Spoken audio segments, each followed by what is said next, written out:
My parents called a mandatory family dinner 3 days before my flight to London. My father slid a thick document across the mahogany table and told me we needed to restructure everything for my own good. I said nothing. 3 days later, their lawyer typed my account numbers into his system one by one. They all came back empty. He slowly turned the screen toward my father. My dad froze. My mom fainted. Before I tell you how I walked out of that room with everything, let me know where you are watching from in the comments below. Hit like and subscribe if you have ever had to outsmart a family that only loved you for your money. I sat at the massive dining table in my parents' upscale Atlanta home, the heavy Georgia heat thick even with the air conditioning running. This was supposed to be my farewell dinner. In 72 hours, I would board a flight to London to expand my UX/UI tech firm, a company I built from nothing into a multi-million-dollar enterprise. Instead of a celebration, my father Calvin slid a 20-page document across the polished wood right next to my plate of collard greens and cornbread. The bold letters at the top read, "General Power of Attorney." Calvin leaned back, crossing his arms, looking at me with the same arrogant authority he used when closing real estate deals. "You are moving overseas, Zuri. You cannot effectively manage your domestic portfolio from another continent. We need to restructure everything. I need full authorization over your stateside accounts while you are gallivanting in Europe." I stared at the paperwork, then back at him, keeping my voice completely neutral. "I have a wealth management firm that handles my estate, Dad. They are well equipped to manage my assets while I am abroad." Preston, my sister Jasmine's husband, let out a condescending chuckle from across the table. He leaned in, adjusting the cuffs of a tailored suit that I knew for a fact he bought on credit. "Zuri, listen to your father. Women in the tech sector, especially creatives like you, often mismanage liquid capital when they try to expand too fast. You lack the traditional financial grounding. I am launching a new crypto portfolio next month. We can roll your liquid assets into it, generate a much higher yield than whatever conservative firm you are using. It is just smart business." I looked at Preston, a man whose privilege was only matched by his incompetence. "Preston, your last 3 startups filed for bankruptcy within 18 months of launch. You currently have a pending lawsuit from your seed investors for gross mismanagement of funds. Your advice on liquid capital is exactly as valuable as your track record." The table went completely silent. Preston's face flushed a deep, blotchy red, his jaw tight. Calvin slammed his hand against the table, rattling the crystal glasses. "You will not disrespect Preston in this house, Zuri. He is family. He understands how wealth preservation works in ways you simply do not. You built an app. That is not real business." My mother Brenda finally spoke, her voice laced with that familiar weaponized guilt. "Why must you always be so difficult, Zuri? Your father is trying to protect you. You have always been so selfish, so resistant to family guidance.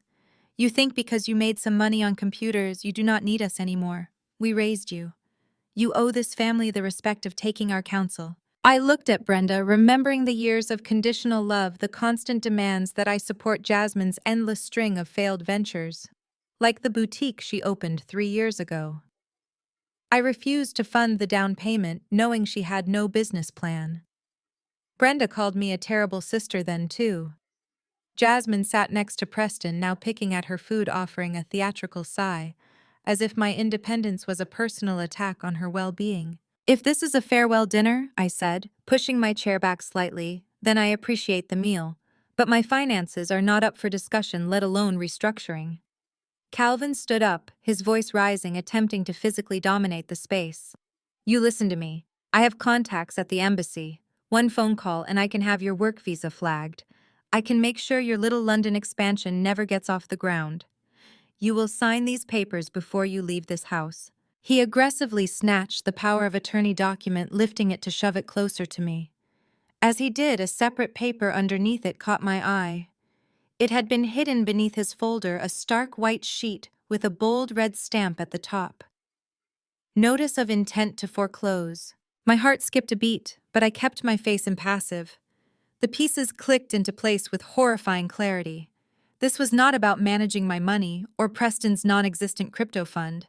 They were broke. They were drowning, and they needed my accounts to save themselves. I stood up, smoothing the front of my dress, fighting the urge to react to the foreclosure notice. I need time to review the terms, I said, my tone flat. Send me a digital copy. I walked out of the dining room, leaving the documents on the table, feeling the weight of their desperation pressing against my back as I headed to my car. The silence stretched thick and suffocating, broken only by the hum of the central air conditioning. Then my mother Brenda slammed her crystal glass of sweet tea onto the table. The ice clinked sharply, a sound like a cracking whip. She glared at me, her chest heaving beneath her silk blouse. She had always known how to weaponize a room, how to shift the atmosphere from uncomfortable to actively hostile. "You are incredibly selfish, Zuri," Brenda snapped, her voice trembling with manufactured outrage. "Your father and Preston are trying to secure your future, and you sit there disrespecting them in our home. You have always been this way. Rebellious, ungrateful. You think because you moved out and made a little money with your computer screens that you are above the people who gave you life." I kept my hands folded in my lap. I did not blink. I did not flinch. Showing emotion in this house was like bleeding in shark-infested waters. "We gave you everything." Brenda continued, her pitch rising perfectly to vibrate with maternal disappointment. "We sent you to the best schools. We made sure you had a roof over your head. And how do you repay us? By turning your back on your own sister." Ah, there it was, the inevitable pivot to Jasmine. I looked over at my older sister. Jasmine sat perfectly postured next to Preston, wearing a designer dress that cost more than my first car. On cue, Jasmine lowered her head and dabbed the corner of her eye with a linen napkin, playing the wounded victim to absolute perfection. "You could have helped her," Brenda accused, pointing a manicured finger at me. 2 years ago, Jasmine had a brilliant vision for a luxury boutique in Buckhead. She just needed the initial capital. A drop in the bucket for you. But you refused. You let your own sister struggle while you hoarded your wealth. I remembered that boutique perfectly. Jasmine had no business plan, no inventory sourced, and no retail experience. She just wanted a beautiful storefront to take photos in for her social media. I had offered to pay for her to take business management courses. I offered to connect her with my financial advisors to draft a legitimate proposal. But I refused to blindly write a $300,000 check for a vanity project. Jasmine had ultimately secured a predatory loan elsewhere, opened the store, and filed for bankruptcy exactly 6 months later. I did not remind them of this fact. Defending myself would only feed their narrative. "It is the principle of the matter," Brenda preached, her voice echoing off the vaulted ceiling of the dining room. "Family is supposed to elevate family. When one of us rises, we all rise. But you built your little empire and pulled the ladder up behind you. Now your father is offering you a chance to make things right, to let Preston protect your assets and keep the wealth within the family where it belongs. You owe us this, Zuri. You owe this family." Preston placed a comforting hand on Jasmine's shoulder, offering me a look of deep, patronizing disappointment. "It is all right, Brenda," Preston said smoothly, his tone dripping with fake sympathy. "Zuri just does not understand legacy wealth. In my family, we learn early that individual success means nothing if the family trust is not secure. I am just trying to bridge the gap for her." I stared at Preston. A white man who had burned through his own family's trust fund by age 28, now lecturing a self-made black woman about legacy wealth. The audacity was almost impressive. Jasmine sniffled softly, leaning into her husband. "I just want us to be a real family, Zuri. I want us to build together. Why do you always have to fight us?" They were trying to corner me. It was a brilliantly orchestrated emotional assault. Brenda supplied the guilt. Jasmine supplied the tears. Preston supplied the condescending authority, and Calvin supplied the brute force. They expected me to crack. They expected me to argue, to get defensive, to raise my voice. If I raised my voice, I would be the angry, unhinged daughter. If I cried, I would be the broken daughter seeking their validation. I chose neither. I took a slow, deliberate sip of my water. I set the glass down exactly on the coaster. I looked directly into Brenda's furious eyes. "I appreciate your perspective, Mother," I said calmly. "But my assets remain under my direct jurisdiction." The lack of emotional response infuriated them more than screaming ever could. Brenda's mouth opened in shock, unable to compute my utter indifference to her guilt trip. Jasmine dropped her napkin, the fake tears instantly drying up as her face twisted into genuine, ugly resentment. Calvin pushed his chair back roughly. The heavy wood scraped loudly against the hardwood floor. He stood up, towering over the dining table, using his physical size to dominate the room, just as he had done when I was a child. He leaned forward, placing both hands flat on the mahogany surface, his face dark with suppressed rage. "You are making a massive mistake, Zuri," Calvin warned, his voice dropping an octave into a dangerous, gravelly register. "You think you are untouchable because you have a fancy office and a flight booked to London. You think you can walk out of here and leave your family behind." He picked up the thick power of attorney folder and slammed it back down in front of me. "You are going to sign this document," Calvin demanded, "because if you do not, I will make sure your little European expansion dies before it even takes its first breath. I have contacts at the embassy. I have friends on the Global Trade Commission. One phone call from me, one suggestion that your firm is facing domestic litigation or financial instability, and your work visa will be flagged, your international contracts will be frozen." He was bluffing. He had to be. But Calvin was a man who thrived on destroying anything he could not control. He was willing to actively sabotage his own daughter's career just to bring her to heel. "I will burn your company to the ground before I let you disrespect my authority in this house." He snarled, his composure completely dissolving. "You belong to this family. Your money belongs to this family." As he shouted, he aggressively shuffled the stacks of paper on the table, trying to shove a pen into my hand. His movements were jerky, frantic. In his blind anger, he knocked the thick leather portfolio sideways. As the portfolio slid across the polished wood, it dragged a stack of mail along with it. A single sheet of paper previously hidden beneath the leather flap slipped out into the open. It was facing upside down from my perspective, but my eyes instantly locked onto the bold red stamp blazoned across the top of the page. My mind raced, flipping the text right side up in a fraction of a second. Notice of intent to foreclose. I kept my breathing perfectly steady. I did not shift my gaze. I let my eyes slide naturally past the paper and back up to my father's furious face. But inside my mind was running a million calculations a second. Notice of intent to foreclose. On a house that Calvin and Brenda had completely paid off 10 years ago. A house they constantly bragged about owning free and clear. Why would a paid-off estate be facing foreclosure? The puzzle pieces collided with violent clarity. Preston's string of failed startups, the massive lawsuit from his seed investors, the fact that Preston and Jasmine had not downgraded their luxury lifestyle despite his bankruptcies. Calvin and Brenda had bailed him out. They had secretly leveraged their fully owned home to secure a massive loan to cover Preston's fraudulent debts, desperate to save Jasmine from social ruin and Preston from a potential prison sentence. And now the bill was due. The lenders were coming for the house. They did not want power of attorney to manage my money while I was in London. They needed absolute unrestricted access to my liquid assets to save themselves from total financial annihilation. The arrogance, the guilt trips, the threats to my visa, it was all smoke and mirrors, masking profound, suffocating panic. They were drowning, and they planned to use my life's work as their life raft. If I signed that document, my entire estate would be drained before my flight even landed at Heathrow. I looked at Calvin. I looked at Brenda's tense, sweating face. I looked at Preston's desperate, greedy eyes. They were a pack of starving wolves, and I was the feast. I knew that if I confronted them with what I had just seen, it would turn into a physical altercation. Calvin was already standing over me, breathing heavily. Preston looked like a cornered animal. I needed to exit this house safely with my documents and my freedom intact. I let my shoulders slump. I manufactured a long, exhausted sigh, perfectly mirroring the defeated daughter they so desperately needed me to be. I looked down at the table, deliberately breaking eye contact, presenting them with the ultimate picture of submission. "Okay," I said quietly, keeping my voice soft and defeated. "Okay, you are right, Dad." The tension in the room instantly vanished. Calvin exhaled sharply, a triumphant smile spreading across his face.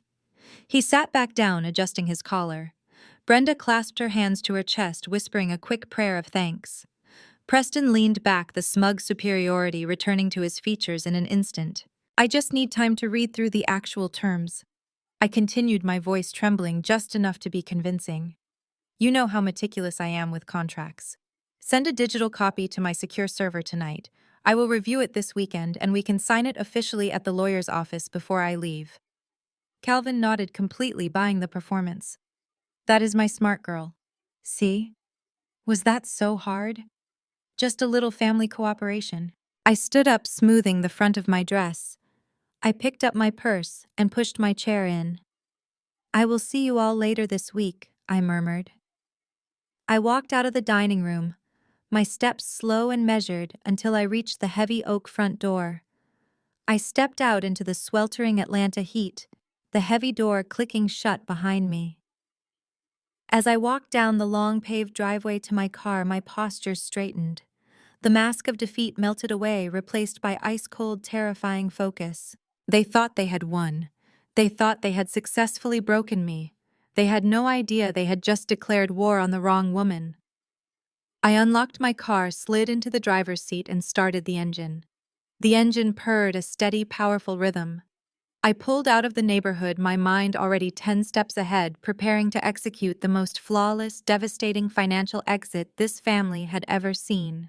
The drive back to my Buckhead penthouse was a blur of neon city lights and racing thoughts. My hands gripped the leather steering wheel of my car with white-knuckled intensity. The image of that red-stamped foreclosure notice burned itself into my retinas. For 35 years, my parents had projected the image of untouchable Black excellence. They hosted charity galas, lectured others on financial literacy, and paraded their pristine colonial estate as proof of their superiority. The realization that it was all a house of cards ready to collapse under the weight of my brother-in-law's incompetence was almost too massive to process. But I did not have time for shock. I had a tech empire to protect. As soon as I walked through the double doors of my apartment, I threw my keys onto the marble console and went straight for my secure laptop. I poured a glass of sparkling water, sat at my kitchen island, and initiated a secure video call with my longtime friend and forensic accountant, Maya. If there was a paper trail, Maya could find it in her sleep. I gave her the basics. Preston's recent ventures, the address of my parents' estate, and the name of the bank on the notice I had glimpsed.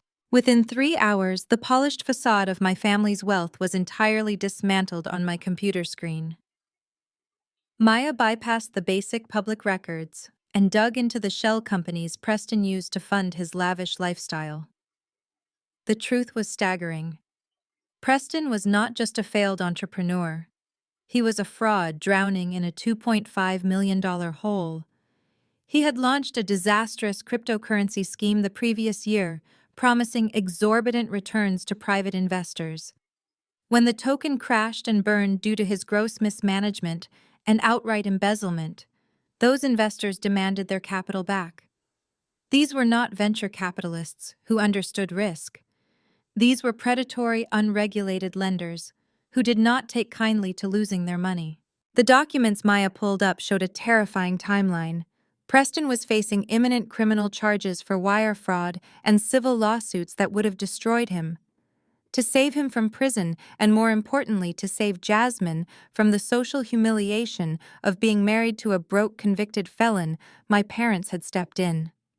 Calvin and Brenda had quietly put up their fully paid-off Atlanta mansion as collateral to secure a massive bridge loan to appease Preston's creditors. They had bet their entire life savings, their legacy, on the delusion that Preston could turn his sinking ship around. He did not. The loan defaulted. The bank was moving to seize my parents' home by the end of the month. I sat back in my chair, the glow of the monitor casting long shadows across my living room. The power of attorney document my father had shoved in my face was not a heavy-handed attempt to control my life while I was in London. It was a calculated heist. They needed unrestricted access to my liquid assets to pay off Preston's catastrophic debts and save their own home. They were fully prepared to drain the multi-million-dollar tech company I built with my own blood, sweat, and tears, just to subsidize the failure of a white man who looked down on me. The sheer scale of the betrayal threatened to suffocate me, but I forced the emotion down. Anger is a useless emotion without a strategy. The next morning, the toxicity of my family breached the sanctuary of my workplace. I was in the middle of reviewing the final user interface designs for our London rollout when the glass doors of my corporate office swung open violently. Jasmine marched past my bewildered executive assistant, ignoring the security protocols I had strictly enforced.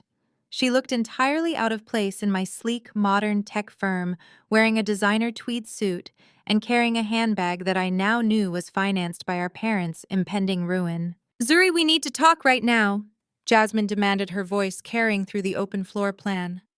Several of my lead developers paused their work, glancing awkwardly toward my glass-walled office.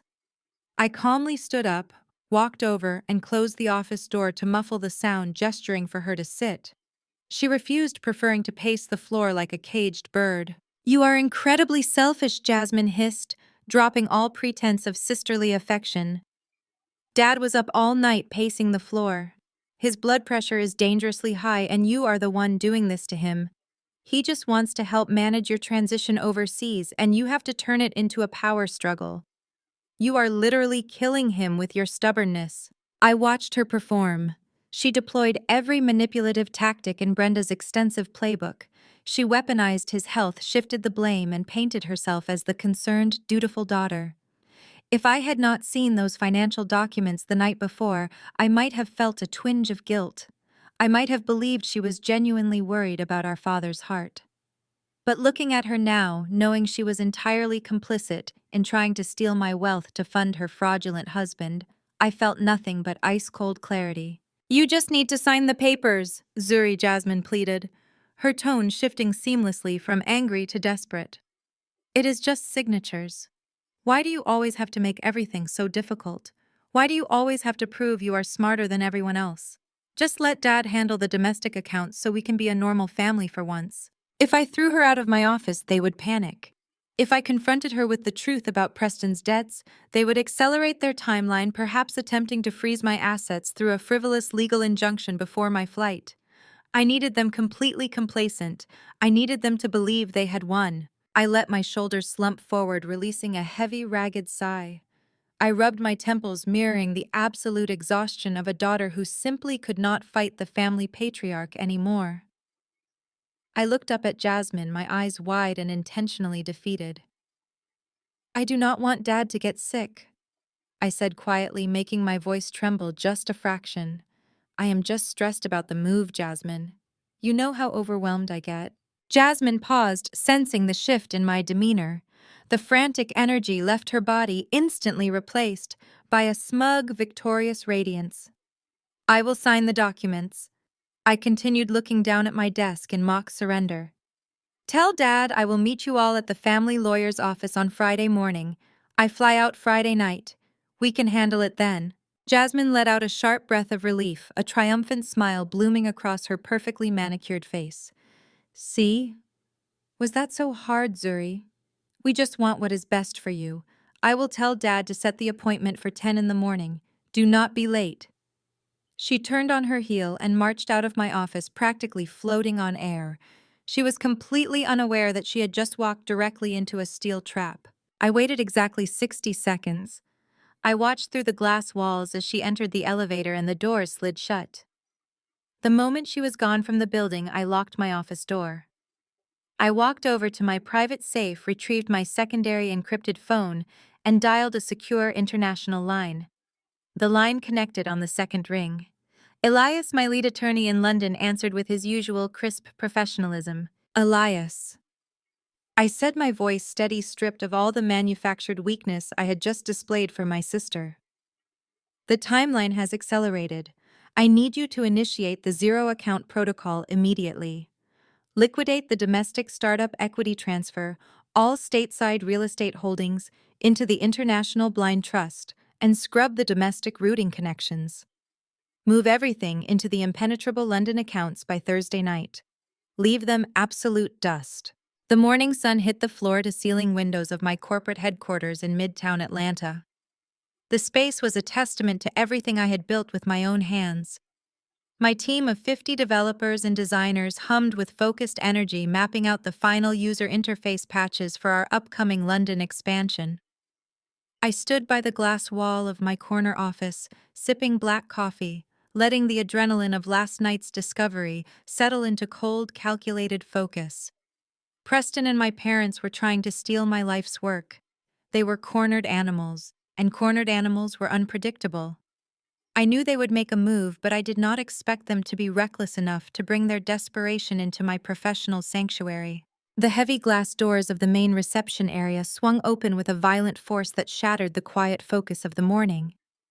I watched from my office as Jasmine marched past the front desk. Our new receptionist, a young college student who did not know my strict protocol regarding unannounced visitors, tried to stand and intercept her. Jasmine did not even break her stride. She waved a manicured hand dismissively, shouting that she was the CEO's sister and did not need an appointment. She looked entirely out of place in my sleek minimalist tech firm. She wore a tailored Chanel tweed suit that I now knew was financed by our parents' impending ruin, clutching a Birkin bag that was essentially a physical manifestation of Preston's fraudulent debts. Her heels clicked sharply against the polished concrete floor, echoing like gunshots across the open floor plan. Every developer, designer, and project manager in the vicinity stopped typing. The silence in the room became absolute as my sister locked eyes with me through the glass walls of my office. Her face was flushed, her jaw set tight with the kind of entitled fury that only the golden child of a narcissistic family could muster. I did not move. I did not hit the security button under my desk. I simply watched her approach, analyzing her body language the same way I would analyze a flawed line of code. Jasmine shoved my office door open so hard it rebounded off the hydraulic stopper. She did not bother to close it behind her, clearly wanting an audience. "Zuri, we need to talk right now," Jasmine demanded, her voice shrill and echoing out into the main workspace. I calmly walked over to the door, grabbed the brushed steel handle, and pulled it shut to muffle the sound. I gestured toward the leather guest chairs opposite my desk, offering her a seat. She refused, choosing instead to pace the length of my office like a caged bird. The heavy scent of her expensive floral perfume instantly filled the room, suffocating and cloying. "You are incredibly selfish," Jasmine hissed, dropping all pretense of sisterly affection. "Dad was up all night pacing the floor.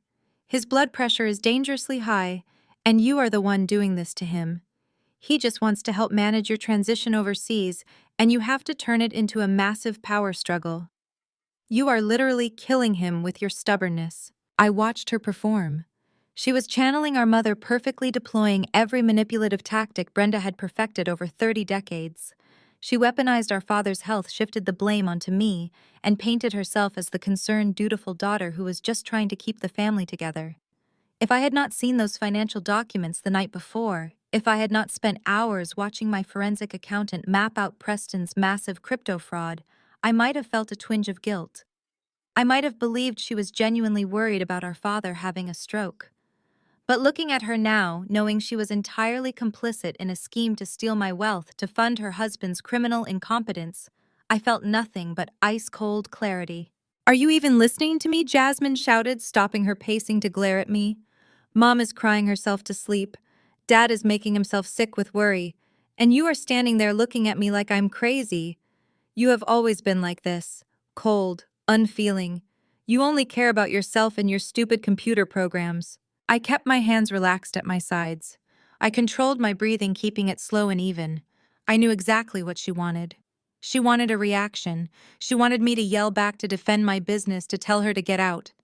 If I fought back, she could run home to Calvin and Brenda and report that I was being hostile and aggressive. She could use my anger to justify whatever extreme measures they were planning to take next. Instead, I looked at her designer suit. I looked at the diamond tennis bracelet catching the morning light on her wrist. I wondered if she knew exactly how close she was to losing it all. I wondered if Preston had told her about the impending criminal charges, or if she only knew about the foreclosure. Either way, the desperation rolling off her was palpable. She was terrified of losing her social standing, terrified of her wealthy friends finding out her perfect marriage was a bankrupt lie.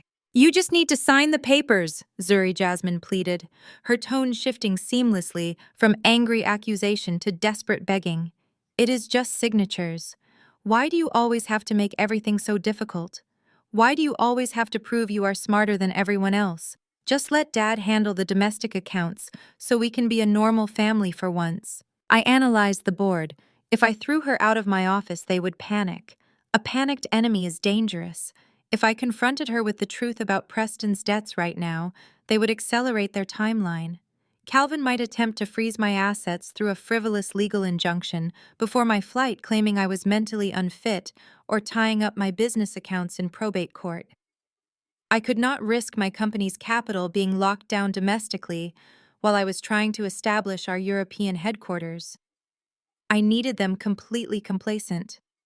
I needed them to believe they had won the war so they would lower their defenses while I dismantled the battlefield. It was time to give the performance of my life.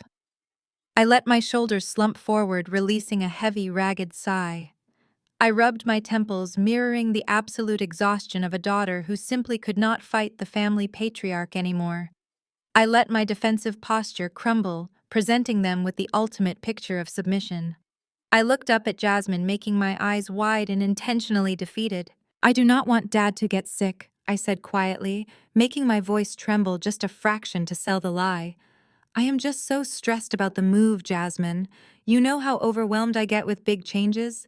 I was just feeling pressured at dinner, but I never meant to hurt Dad." Jasmine paused, sensing the shift in my demeanor. The frantic, aggressive energy left her body instantly replaced by a smug, victorious radiance. She actually smiled, a genuine, relieved expression that made my stomach turn. She believed it completely. She believed she had broken me. "I will sign the documents." I continued, looking down at my desk in mock surrender. "I know Dad is just trying to look out for me. Tell him I will meet you all at the family lawyer's office on Friday morning. I fly out Friday night so we can handle it then. I will bring my identification and we can finalize the power of attorney." Jasmine let out a sharp breath of relief, stepping forward to pat my arm in a sickening display of fake comfort. "See? Was that so hard, Zuri? We just want what is best for you. I will tell Dad to set the appointment for 10 in the morning. Do not be late. We can finally put all this stress behind us." She turned on her heel and marched out of my office, practically floating on air. She walked back through the main workspace with a victorious sway to her hips, ignoring the stares of my employees. She was completely unaware that she had just walked directly into a steel trap, and that her victory lap was the final nail in her own coffin. I stood perfectly still, watching through the glass walls as she entered the elevator. I waited until the metal doors slid shut and the digital numbers indicated the car was descending to the lobby. The moment she was gone from the building, my defeated posture vanished. My spine straightened. I walked over to my office door and locked it. I moved to the private wall safe concealed behind a piece of abstract art punched in the code and retrieved my secondary encrypted phone. I walked back to my desk, staring out at the Atlanta skyline, and dialed a secure international line. The line connected on the second ring. Elias, my lead attorney and chief financial strategist in London, answered with his usual crisp professionalism. "Elias," I said, my voice steady, stripped of all the manufactured weakness I had just displayed for my sister. "The timeline has accelerated. I need you to initiate the zero-account protocol immediately. Liquidate the domestic startup equity, transfer all stateside real estate holdings into the International Blind Trust, and scrub the domestic routing connections. Move everything into the impenetrable London accounts by Thursday night. Leave them absolute dust." "Understood, Zuri." Elias replied, his keyboard already clicking in the background. "We have been preparing for this contingency. The corporate structures are in place. I will begin the liquidation of your domestic portfolio within the hour.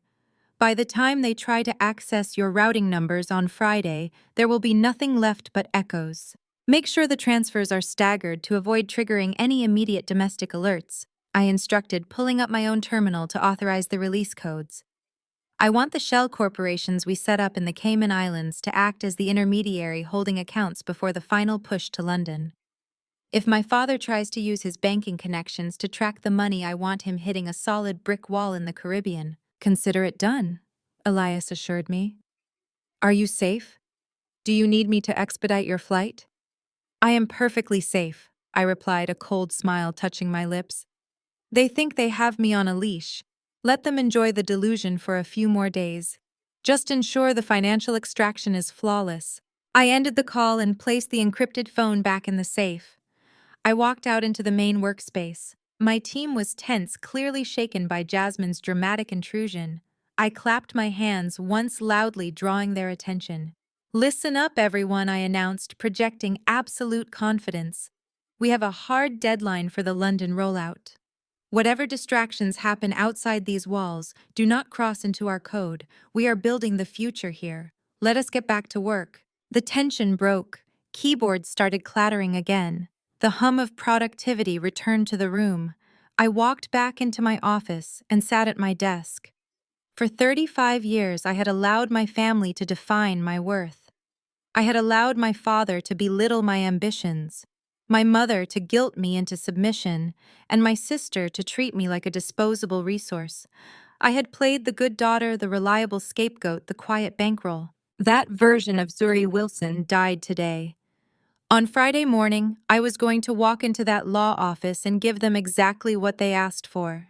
I was going to give them full access to my domestic life, and I was going to watch them choke on the emptiness they found there. The countdown had begun, and I was going to savor every single second of it.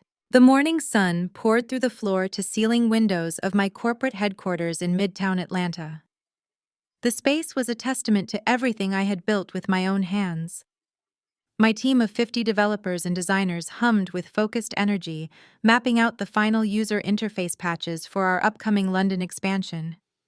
I stood by the glass wall of my corner office sipping black coffee, letting the adrenaline of last night's discovery settle into a cold, calculated focus. Preston and my parents were trying to steal my life's work. They were cornered animals, and cornered animals were unpredictable. I knew they would make a move, but I did not expect them to be reckless enough to bring their desperation into my professional sanctuary. The heavy glass doors of the main reception area swung open with a violent force that shattered the quiet productivity of the morning. I watched from my office as Jasmine marched past the front desk. Our receptionist, a young college student who did not know my strict protocol regarding unannounced visitors, tried to stand and intercept her. Jasmine did not even break her stride. She waved a manicured hand dismissively, shouting that she was the CEO's sister and did not need an appointment. She looked entirely out of place in my sleek, minimalist tech firm. She wore a tailored Chanel tweed suit that I now knew was financed by our parents' impending ruin, clutching a Birkin bag that was essentially a physical manifestation of Preston's fraudulent debts. Her heels clicked sharply against the polished concrete floor, echoing like gunshots across the open floor plan. Every developer, designer, and project manager in the vicinity stopped typing. The silence in the room became absolute as my sister locked eyes with me through the glass walls of my office. Her face was flushed, her jaw set tight with the kind of entitled fury that only the golden child of a narcissistic family could muster. I did not move. I did not hit the security button under my desk. I simply watched her approach, analyzing her body language the same way I would analyze a flawed line of code. Jasmine shoved my office door open so hard it rebounded off the hydraulic stopper. She did not bother to close it behind her, clearly wanting an audience. "Zuri, we need to talk right now," Jasmine demanded, her voice shrill and echoing out into the main workspace. I calmly walked over to the door, grabbed the brushed steel handle, and pulled it shut to muffle the sound. I gestured toward the leather guest chairs opposite my desk, offering her a seat. She refused, choosing instead to pace the length of my office like a caged bird. The heavy scent of her expensive floral perfume instantly filled the room, suffocating and cloying. "You are incredibly selfish," Jasmine hissed, dropping all pretense of sisterly affection. "Dad was up all night pacing the floor. His blood pressure is dangerously high, and you are the one doing this to him. He just wants to help manage your transition overseas, and you have to turn it into a massive power struggle. You are literally killing him with your stubbornness." I watched her perform. She was channeling our mother, perfectly deploying every manipulative tactic Brenda had perfected over 30 years. She weaponized our father's health, shifted the blame onto me, and painted herself as the concerned, dutiful daughter who was just trying to keep the family together. If I had not seen those financial documents the night before, if I had not spent hours verifying the staggering reality of Preston's $2.5 million crypto fraud, I might have felt a twinge of guilt. I might have believed she was genuinely worried about our father having a stroke. But looking at her now, knowing she was entirely complicit in a scheme to steal my wealth to fund her husband's criminal incompetence, I felt nothing but absolute clarity. "Are you even listening to me?" Jasmine shouted, stopping her pacing to glare at me. "Mom is crying herself to sleep. Dad is making himself sick with worry. And you are standing there looking at me like I am crazy. You have always been like this. Cold, unfeeling. You only care about yourself and your stupid computer programs. You are tearing this family apart over just a few signatures." I kept my hands relaxed at my sides. I controlled my breathing, keeping it slow and even. I knew exactly what she wanted. She wanted a reaction. She wanted me to yell back to defend my business, to tell her to get out. If I fought back, she could run home to Calvin and Brenda and report that I was being hostile and aggressive. She could use my anger to justify whatever extreme measures they were planning to take next. Instead, I looked at her designer suit. I looked at the diamond tennis bracelet catching the morning light on her wrist. I wondered if she knew exactly how close she was to losing it all. I wondered if Preston had told her about the impending criminal charges, or if she only knew about the foreclosure. Either way, the desperation rolling off her was palpable. She was terrified of losing her social standing, terrified of her wealthy friends discovering her perfect marriage was a bankrupt illusion. "You just need to sign the papers," Zuri Jasmine pleaded, her tone shifting seamlessly from angry accusation to desperate begging. "It is just signatures. Why do you always have to make everything so difficult? Why do you always have to prove you are smarter than everyone else? Just let Dad handle the domestic accounts so we can be a normal family for once." I analyzed the board. If I threw her out of my office, they would panic. A panicked enemy is dangerous. If I confronted her with the truth about Preston's debts right now, they would accelerate their timeline. Calvin might attempt to freeze my assets through a frivolous legal injunction before my flight, claiming I was mentally unfit, or tying up my business accounts in probate court. I could not risk my company's capital being locked down domestically while I was trying to establish our European headquarters. I needed them completely complacent. I needed them to believe they had won the war so they would lower their defenses while I dismantled the battlefield. It was time to give the performance of my life. I let my shoulders slump forward, releasing a heavy, ragged sigh. I rubbed my temples, mirroring the absolute exhaustion of a daughter who simply could not fight the family patriarch anymore. I let my defensive posture crumble, presenting them with the ultimate picture of submission. I looked up at Jasmine, making my eyes wide and intentionally defeated. "I do not want Dad to get sick," I said quietly, making my voice tremble just a fraction to sell the lie. "I am just so stressed about the move, Jasmine.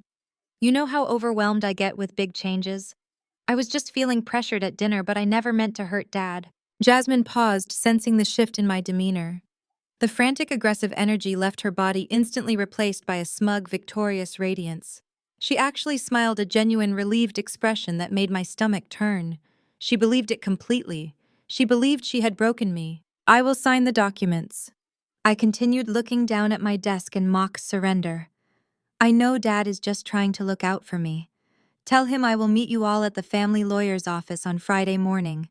I fly out Friday night so we can handle it then. I will bring my identification, and we can finalize the power of attorney." Jasmine let out a sharp breath of relief, stepping forward to pat my arm in a sickening display of fake comfort. "See? Was that so hard, Zuri? We just want what is best for you. I will tell Dad to set the appointment for 10 in the morning. Do not be late. We can finally put all this stress behind us." She turned on her heel and marched out of my office, practically floating on air. She walked back through the main workspace with a victorious sway to her hips, ignoring the stares of my employees. She was completely unaware that she had just walked directly into a steel trap and that her victory lap was the final nail in her own coffin. I stood perfectly still, watching through the glass walls as she entered the elevator. I waited until the metal doors slid shut and the digital numbers indicated the car was descending to the lobby. The moment she was gone from the building, my defeated posture vanished. My spine straightened. I walked over to my office door and locked it. I moved to the private wall safe concealed behind a piece of abstract art punched in the code and retrieved my secondary encrypted phone. I walked back to my desk staring out at the Atlanta skyline and dialed a secure international line. The line connected on the second ring. Elias, my lead attorney and chief financial strategist in London, answered with his usual crisp professionalism. Elias, I said, my voice steady, stripped of all the manufactured weakness I had just displayed for my sister. The timeline has accelerated. I need you to initiate the zero account protocol immediately. Liquidate the domestic startup equity transfer all stateside real estate holdings into the International Blind Trust and scrub the domestic routing connections. Move everything into the impenetrable London accounts by Thursday night. Leave them absolutely nothing. Elias did not waste a single second. Over the next 48 hours, I watched my entire domestic financial footprint vanish into the digital ether. Years of carefully accumulated wealth flowed through the Cayman shell corporations, washed completely clean of their domestic origins, and settled safely into my London trusts. I sat in the dark of my Atlanta penthouse, the blue light of my secure monitor reflecting off my face as I watched the balances on my stateside accounts drop to absolute zero. It was a terrifying, exhilarating erasure. I was a ghost in my own country. Thursday was dedicated to finalizing my physical exit. My core executive team was already transitioning to remote operations for the month ahead of their own relocations. I packed my remaining personal belongings into 2 sleek suitcases and loaded them into the trunk of my car. I left the penthouse immaculate and empty. I did not sleep that night. I listened to the hum of the city traffic below, feeling a profound sense of liberation.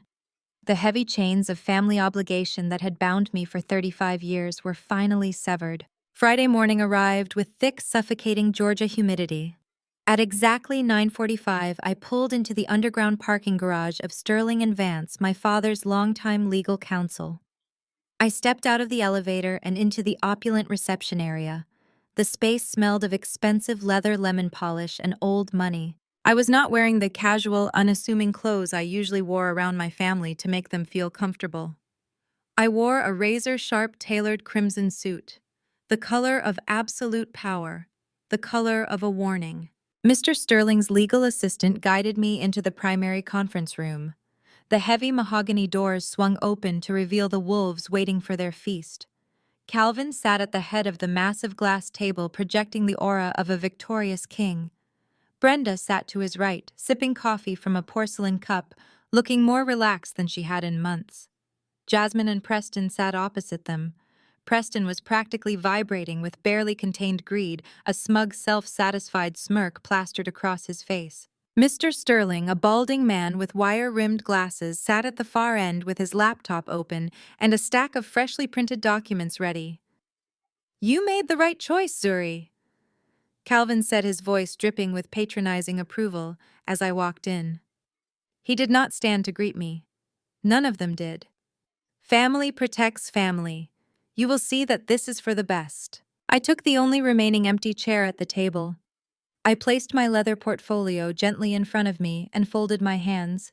I did not smile. Mr. Sterling cleared his throat, sliding a thick stack of papers toward me.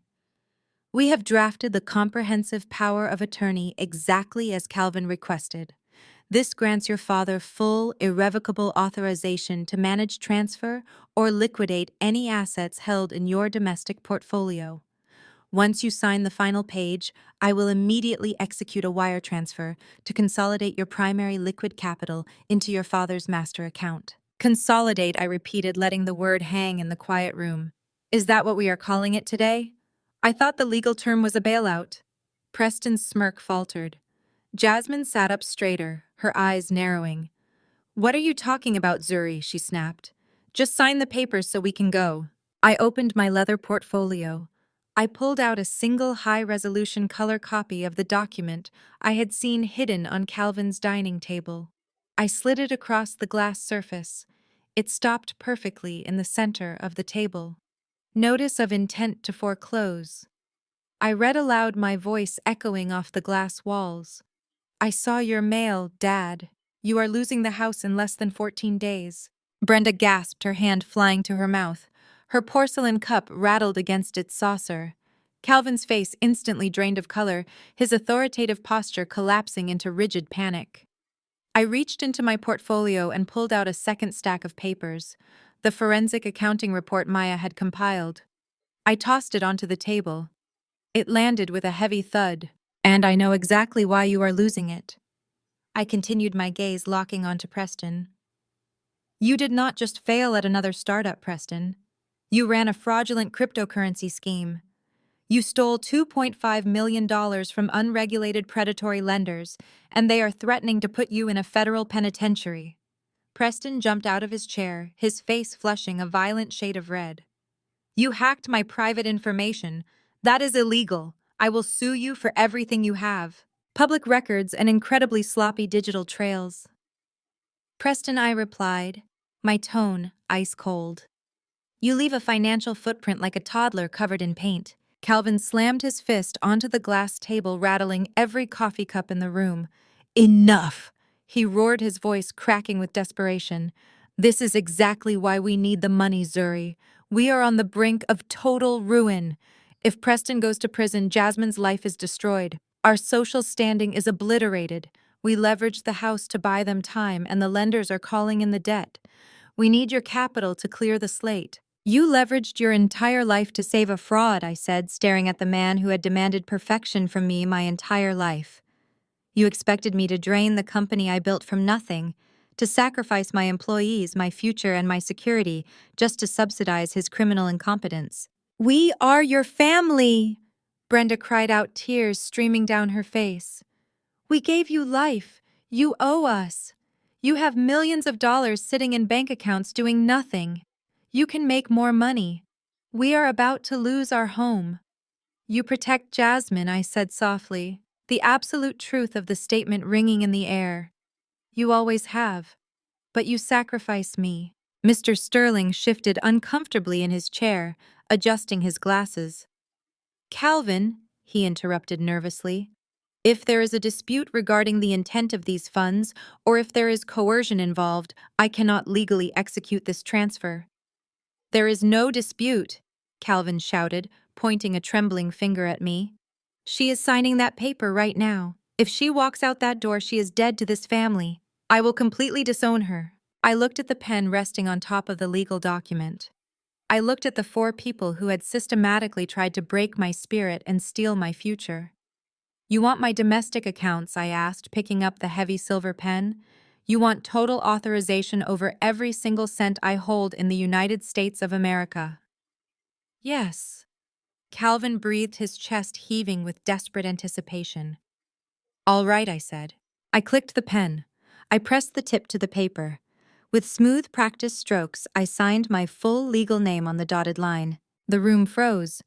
They had braced for a massive legal battle. They had expected me to storm out. They did not expect me to actually sign it after exposing their entire fraudulent scheme. Jasmine let out a loud, hysterical sob of relief. Preston collapsed back into his chair, wiping sweat from his forehead. Calvin closed his eyes, a look of profound salvation washing over his aged features. Mr. Sterling swiftly pulled the document back across the table. He verified the signature, then turned to his laptop. I will initiate the master transfer protocol. Now, he announced, his fingers flying across the keyboard. The authorization codes are accepted. I am linking the primary domestic routing numbers to the master family trust. The only sound in the room was the rapid clicking of the lawyer's keyboard. I sat perfectly still, smoothing an invisible wrinkle from my crimson skirt.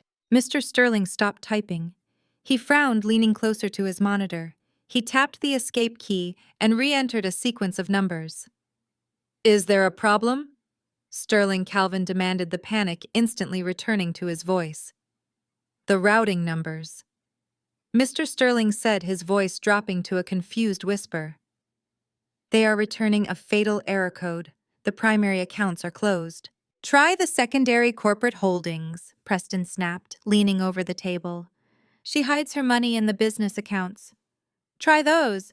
I am pinging the entire portfolio tied to her social security number and corporate tax identification.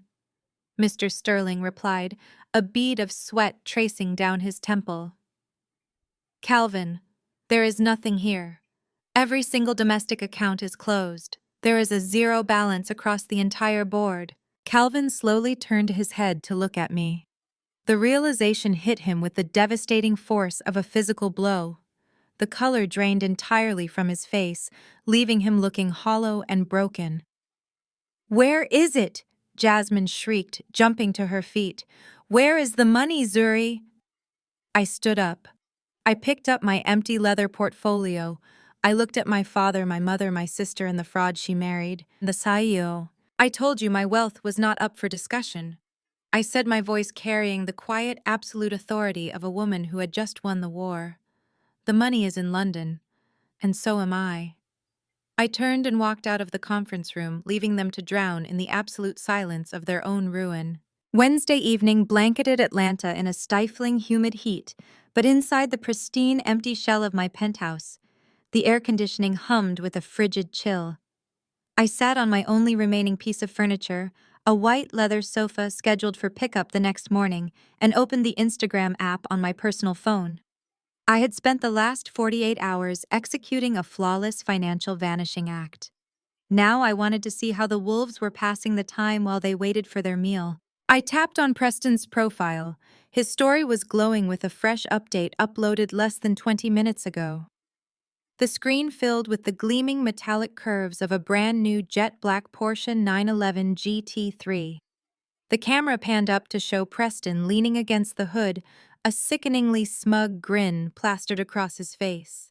He held a flute of dealership champagne in one hand and a set of keys in the other. "Just closed my latest massive portfolio acquisition," Preston bragged to the camera, his voice dripping with unearned confidence. "Big things happening this quarter. When you manage generational wealth, you have to treat yourself to the upgrades. Stay tuned, folks. The Blackwood Empire is expanding." I stared at the screen, my jaw tight. The sheer unadulterated audacity was breathtaking.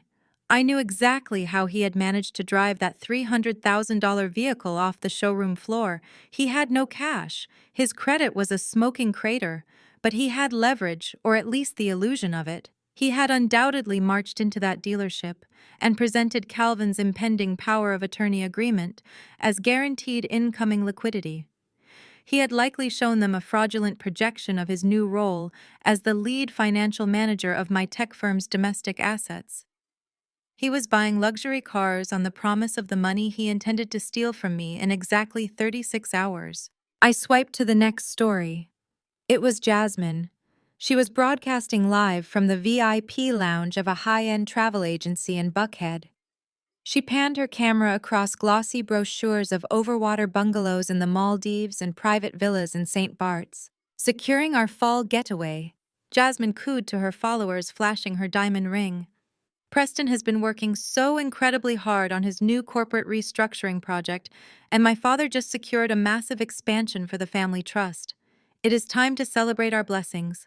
First class all the way from here on out." I felt a sharp, cynical laugh escape my throat. They were celebrating with ghost money. They were so deeply arrogant, so fundamentally certain of my submission, that they were already spending the capital they had not yet stolen.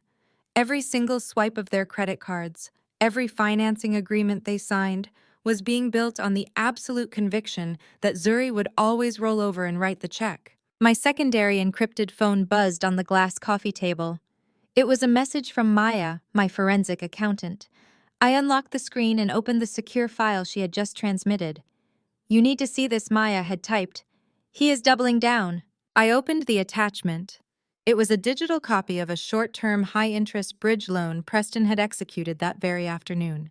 He had used the dealership contract and the projected power of attorney documents to collateralize a $200,000 cash advance from a secondary, incredibly predatory lending firm. He had immediately wired that cash to the angry investors from his fraudulent crypto scheme, paying just enough of the minimums to keep them from filing the criminal charges before Friday. He was plugging a leaking dam with dynamite. Preston was borrowing money he did not have at exorbitant interest rates to temporarily silence the people he had already defrauded, all while banking on the delusion that my life savings would cover the entire blast radius by the end of the week. I leaned back against the leather sofa, the glow of the screen illuminating the dark room. It was a masterclass in narcissistic delusion. My family had spent my entire life minimizing my accomplishments, calling my tech company a little computer project, and telling me I lacked traditional financial grounding. Yet here they were, actively committing financial suicide entirely dependent on the fruits of my labor to save them from a federal penitentiary and social exile. I refreshed my feed one more time. Brenda had just posted a picture to her Facebook account. It was a snapshot of our childhood home, the sprawling colonial estate that was currently slapped with a notice of intent to foreclose. A team of luxury landscape architects was in the background, planting imported Japanese maples along the driveway. Refreshing the family estate for the summer season, Brenda had captioned the photo, adding a prayer hands emoji. God is so good to those who honor family. They were all infected with the same disease. They believed that maintaining the appearance of wealth would somehow magically manifest the reality of it. They believed that if they just looked the part, the universe and my bank accounts would naturally align to fund it. Let them spend, I whispered to the empty room. Let them buy the cars. Let them book the flights. Let them plant the trees. Every dollar they spent on credit right now was a chain they were wrapping tightly around their own necks. They were meticulously constructing their own financial guillotine. When Friday morning arrived, and they realized my accounts were empty, there would be no safety net. There would be no grace period. The luxury car dealership would demand their vehicle back or file grand theft auto charges. The travel agency would process the chargebacks and flag them for fraud. The predatory lenders would realize the bridge loan was secured with phantom assets and immediately file the wire fraud charges with the federal authorities. And the bank would seize the colonial estate Brenda was currently landscaping. Thursday morning broke with a violent thunderstorm, the rain lashing against the floor-to-ceiling windows of my penthouse. I spent the day systematically erasing my final physical footprints in Atlanta. I handed the keys of my leased vehicle over to the dealership. I finalized the transfer of my remaining personal items to a secure international shipping container. At exactly 4 in the afternoon, my encrypted phone illuminated with a call from London. Zuri Elias said, his voice carrying the crisp satisfaction of a perfectly executed operation. The zero account protocol is complete. Every domestic account tied to your social security number, your corporate entities, and your personal holdings has been fully liquidated, routed through the Caribbean blind trusts, and secured in London. Your stateside footprint is entirely scrubbed. What is the current balance of my domestic portfolio? I asked, needing to hear him say it. $0.00, Elias confirmed. You officially exist only in Europe. I closed my eyes, letting the absolute reality of my freedom wash over me. The chains were gone. Prepare the expansion teams for a Monday morning kickoff in the new London office, I instructed him, my voice steady and commanding. I will be on the red-eye tomorrow night. I ended the call and walked into my master bedroom. Hanging on the back of the closet door was the outfit I had meticulously selected for Friday morning's meeting at the lawyer's office. It was a razor-sharp tailored crimson suit, the color of absolute power, the color of a warning they would not see coming until it was far too late. I laid the suit out on the bed, smoothing the lapels. Tomorrow, Calvin, Brenda, Jasmine, and Preston would walk into that conference room expecting a coronation. They would sit around that mahogany table expecting me to hand over the keys to my kingdom so they could pay for their Porsches, their vacations, and their imported trees. I was going to walk into that room, look them in the eye, and let them fall into the abyss they had dug for themselves. Thursday evening settled over Atlanta with a heavy, oppressive stillness. Inside my penthouse, the atmosphere was entirely different. The space was stripped bare, echoing with the kind of absolute silence that only comes when a chapter of your life has been permanently closed. The minimalist artwork had been shipped. The designer furniture was scheduled for a charitable pickup by dawn. The only items remaining in the vast open floor plan were 2 sleek black polycarbonate suitcases, standing at attention by the front door. They held everything I needed for my new life in London.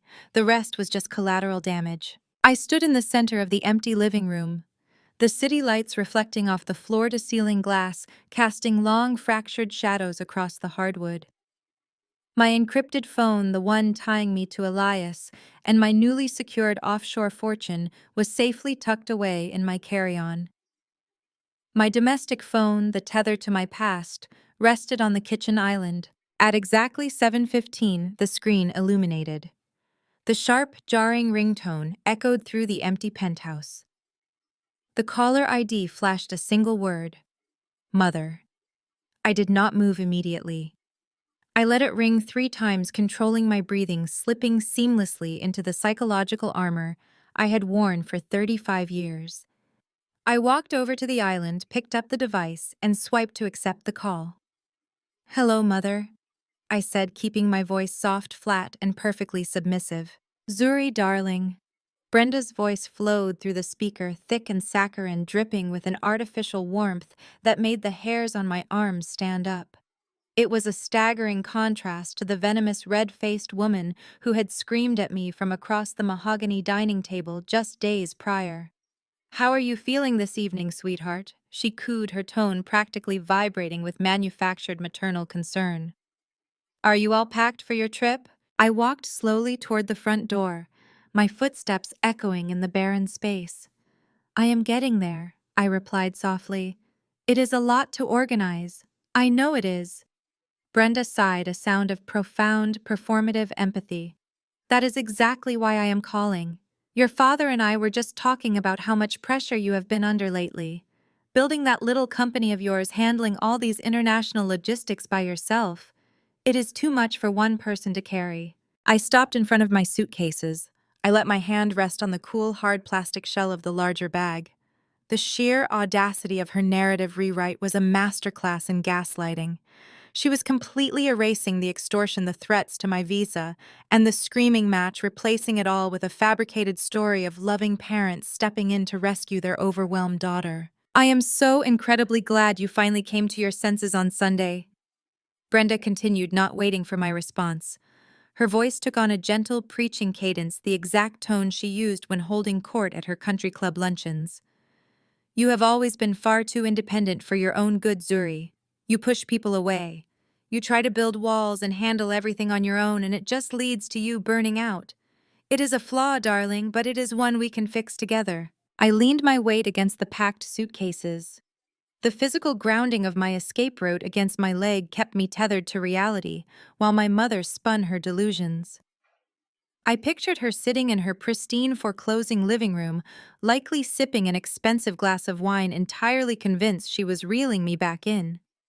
She was calling to secure the asset.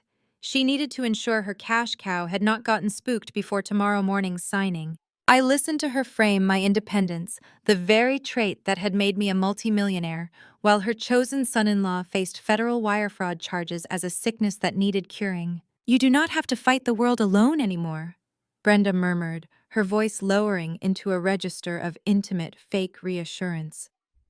You have us. The world is a harsh, unpredictable place for a woman on her own. But family is your true safety net.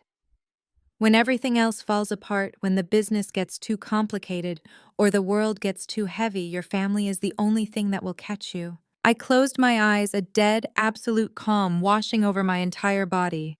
A safety net. She was using the exact phrase she thought would comfort me, completely blind to the agonizing irony of her words. They were not my safety net. They were using my flesh and blood to weave a net for themselves, fully prepared to let me plummet to the concrete so they could land softly. They were hours away from losing the very roof over their heads, banking entirely on draining my accounts to save Preston from a prison cell. And she had the nerve to offer me protection. I took a slow, measured breath. I needed to feed her exactly what she wanted to hear. I needed her to sleep soundly tonight, completely devoid of anxiety, so that the shock tomorrow morning would be absolute. You are right, Mom, I said, my voice barely above a whisper, laced with the perfect amount of manufactured defeat. I have been trying to carry too much on my own. I was just tired of fighting. Oh, my sweet girl. Brenda breathed the triumphant satisfaction instantly spiking in her voice. She had won. She had successfully broken the rebellious daughter. That is exactly what we wanted to hear. We just want to take this burden off your shoulders. Once the paperwork is signed tomorrow, your father will handle all the domestic financial stress and you can just fly off to London and focus on your little design projects. I stared out the window at the dark cityscape. I will be there at 10 in the morning, I confirmed softly. I have my identification ready for Mr. Sterling. Perfect, Brenda chirped, the maternal act slipping just a fraction to reveal the eager, calculating businesswoman underneath. Your father is very pleased, Zuri. You are finally acting like a part of this family. We will see you tomorrow. I pulled the phone slightly away from my ear, savoring the final seconds of the charade. I agree with you about one thing, Mother, I said, keeping my tone perfectly even, completely devoid of any emotion they could use against me. What is that, darling? She asked. Family truly does show their true colors when it matters most, I replied. There was a brief pause on the line. I knew the double meaning flew entirely over her head. She heard only obedience. She heard a daughter acknowledging the superior wisdom of her elders. She did not hear the promise of absolute devastating retribution. We certainly do, Brenda said, her voice warm and victorious. Get some sleep, Zuri. Tomorrow is a big day for all of us. She ended the call. The dial tone buzzed briefly before the screen went dark. I lowered the phone, the silence of the penthouse rushing back in to fill the space. I looked down at the dark screen, then tossed the device onto the kitchen island.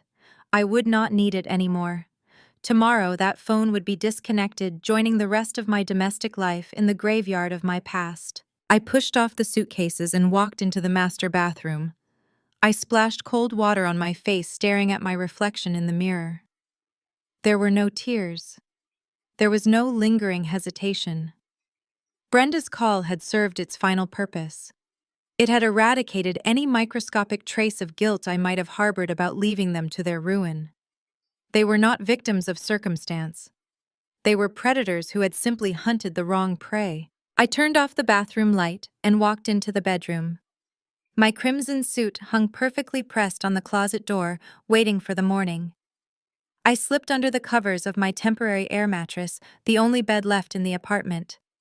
Despite the monumental confrontation waiting for me at sunrise, my heart rate was perfectly steady. For the first time in 35 years, I closed my eyes and fell into a deep, dreamless, uninterrupted sleep. The digital alarm on my encrypted phone broke the absolute silence of the empty penthouse at exactly 6 in the morning. I opened my eyes, staring up at the exposed concrete ceiling of my bedroom. There was no hesitation, no lingering grogginess to shake off. My mind was already operating at maximum efficiency, running through the final checklist of my extraction. I sat up on the temporary air mattress, the cheap plastic crinkling loudly in the vast, unfurnished room. The morning light filtering through the floor-to-ceiling windows was a dull, overcast gray, matching the heavy humidity of the Atlanta skyline outside. The air conditioning hummed with a frigid chill, a stark contrast to the stifling heat waiting beyond the glass.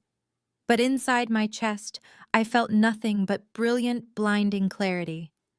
I stood up and walked into the master bathroom, my bare feet padding softly against the cold hardwood floor. I took a brief, methodical shower, washing away the last remnants of my old life, the final traces of the dutiful daughter who had allowed herself to be bled dry. When I stepped out, I did not bother to look at the sweeping city views that had defined my success for the past 5 years. That city belonged to the past. Today was solely about the future. I walked over to the closet door where my outfit waited, perfectly pressed and hanging in isolation. The crimson suit was a masterpiece of Italian tailoring, sharp-structured and completely unforgiving. I slipped into the silk-lined trousers, the fabric cool and smooth against my skin, and buttoned the pristine white silk blouse. As I slid my arms into the crimson blazer, I felt a profound physical transformation take place. For 35 years, I had dressed to minimize my presence around my family. I had worn muted colors, soft fabrics, and unassuming silhouettes, unconsciously trying to soften the edges of my ambition so I would not intimidate my father or trigger my mother's biting, relentless jealousy. I had made myself small so they could feel big. I had dimmed my own light to allow their fragile egos to shine. Not today. Today, I was wearing the armor of the woman I had truly become. I adjusted the collar, the bold red fabric demanding attention, signaling absolute, unyielding power. I pulled my hair back into a severe, flawless chignon, stripping away any trace of vulnerability or softness. I applied a deep red lipstick matching the suit perfectly. The woman staring back at me in the bathroom mirror was a stranger to the Wilson family, but she was exactly who I needed to be. She was a ghost, a titan, and an executioner. I walked back into the pristine, empty kitchen to grab my phone. The screen lit up with a new notification. It was a text message from Calvin sent at precisely 7:15. Lawyer's office, 10 a.m.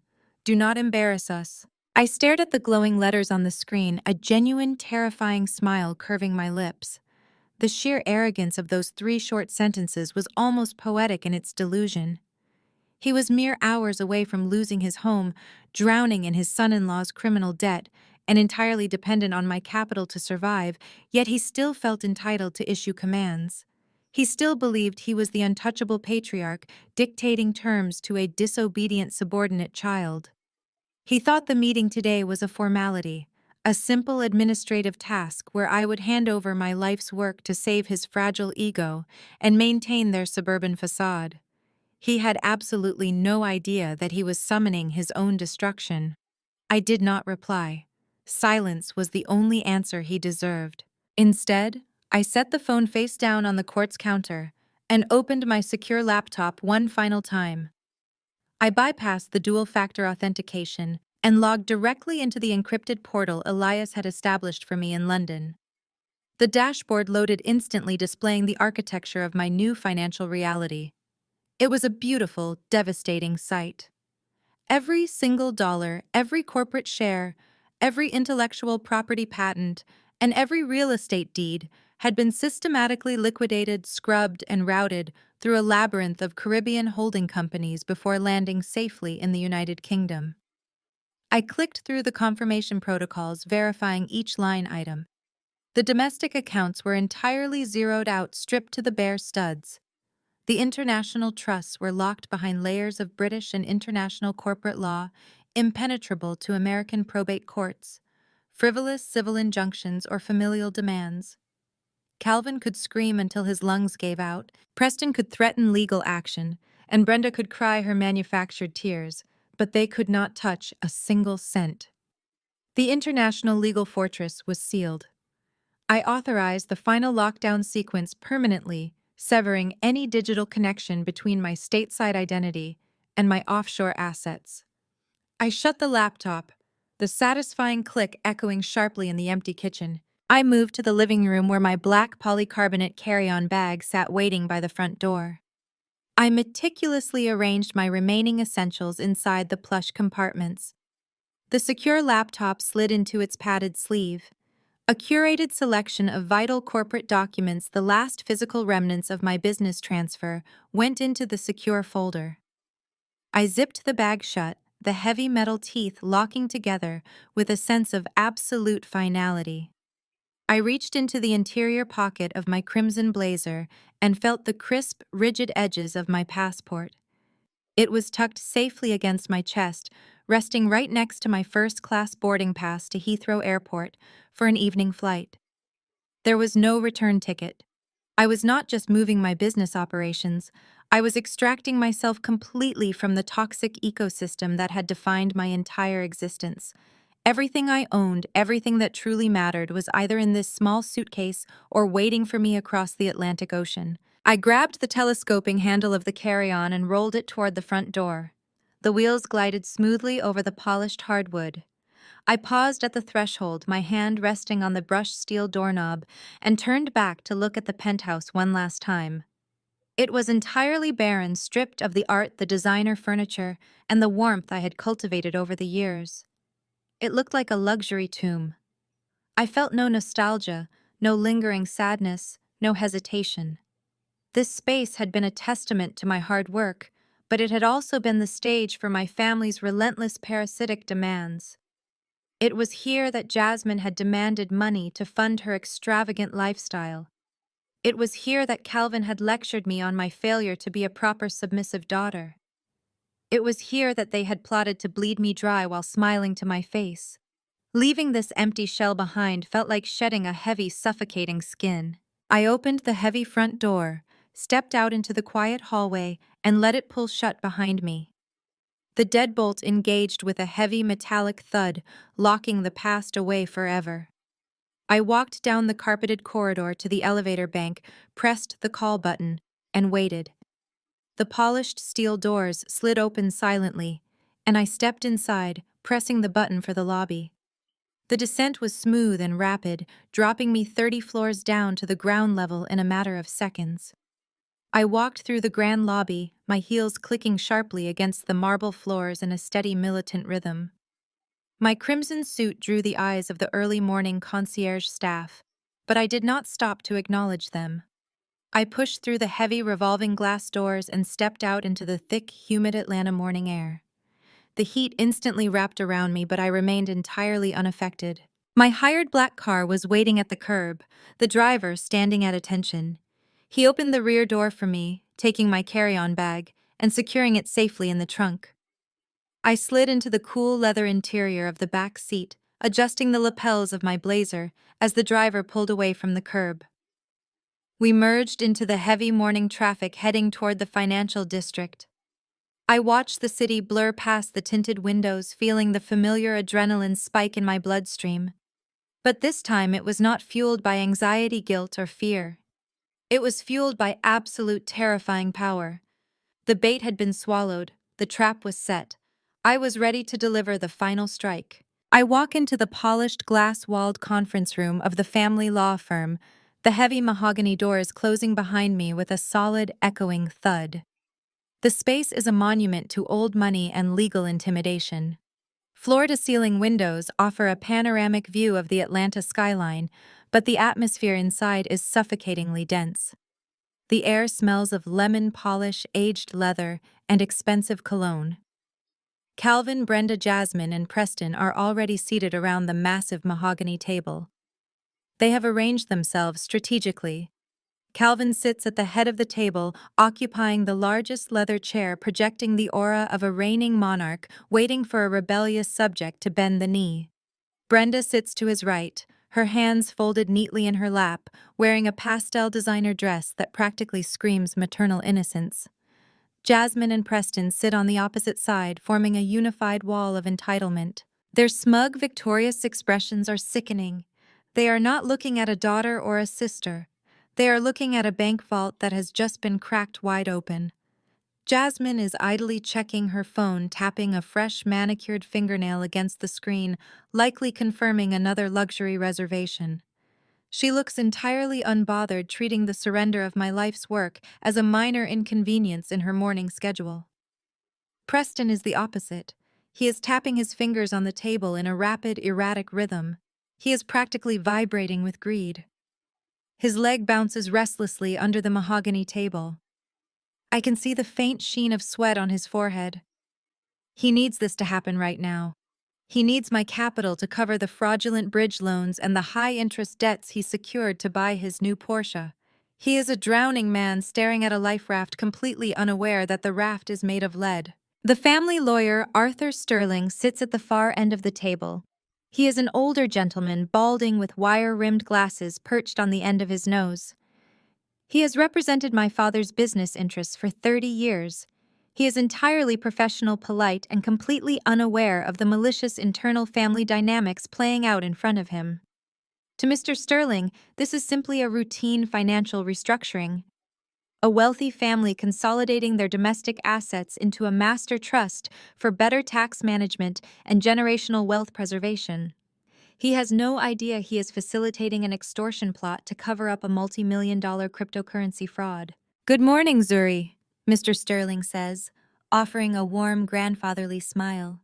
He gestures to the single empty chair left for me, positioned directly across from him and flanked by the glass walls. Please have a seat. We have everything prepared exactly as your father requested. I walk slowly toward the chair. I do not rush. I let the sharp, rhythmic click of my heels command the attention of the room. I am wearing my crimson suit, a sharp, tailored armor that feels like a physical manifestation of the international legal fortress I built yesterday. I take my seat, placing my hands flat on the cool glass surface covering the mahogany table. I do not offer a greeting to my family. I look directly at Mr. Sterling. "Good morning, Arthur," I reply, my voice perfectly steady. Calvin shifts in his chair, leaning forward to project dominance.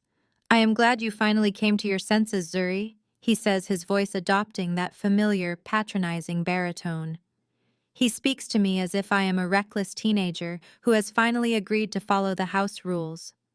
"This transition is going to be incredibly complex. You are moving your entire corporate operation to London.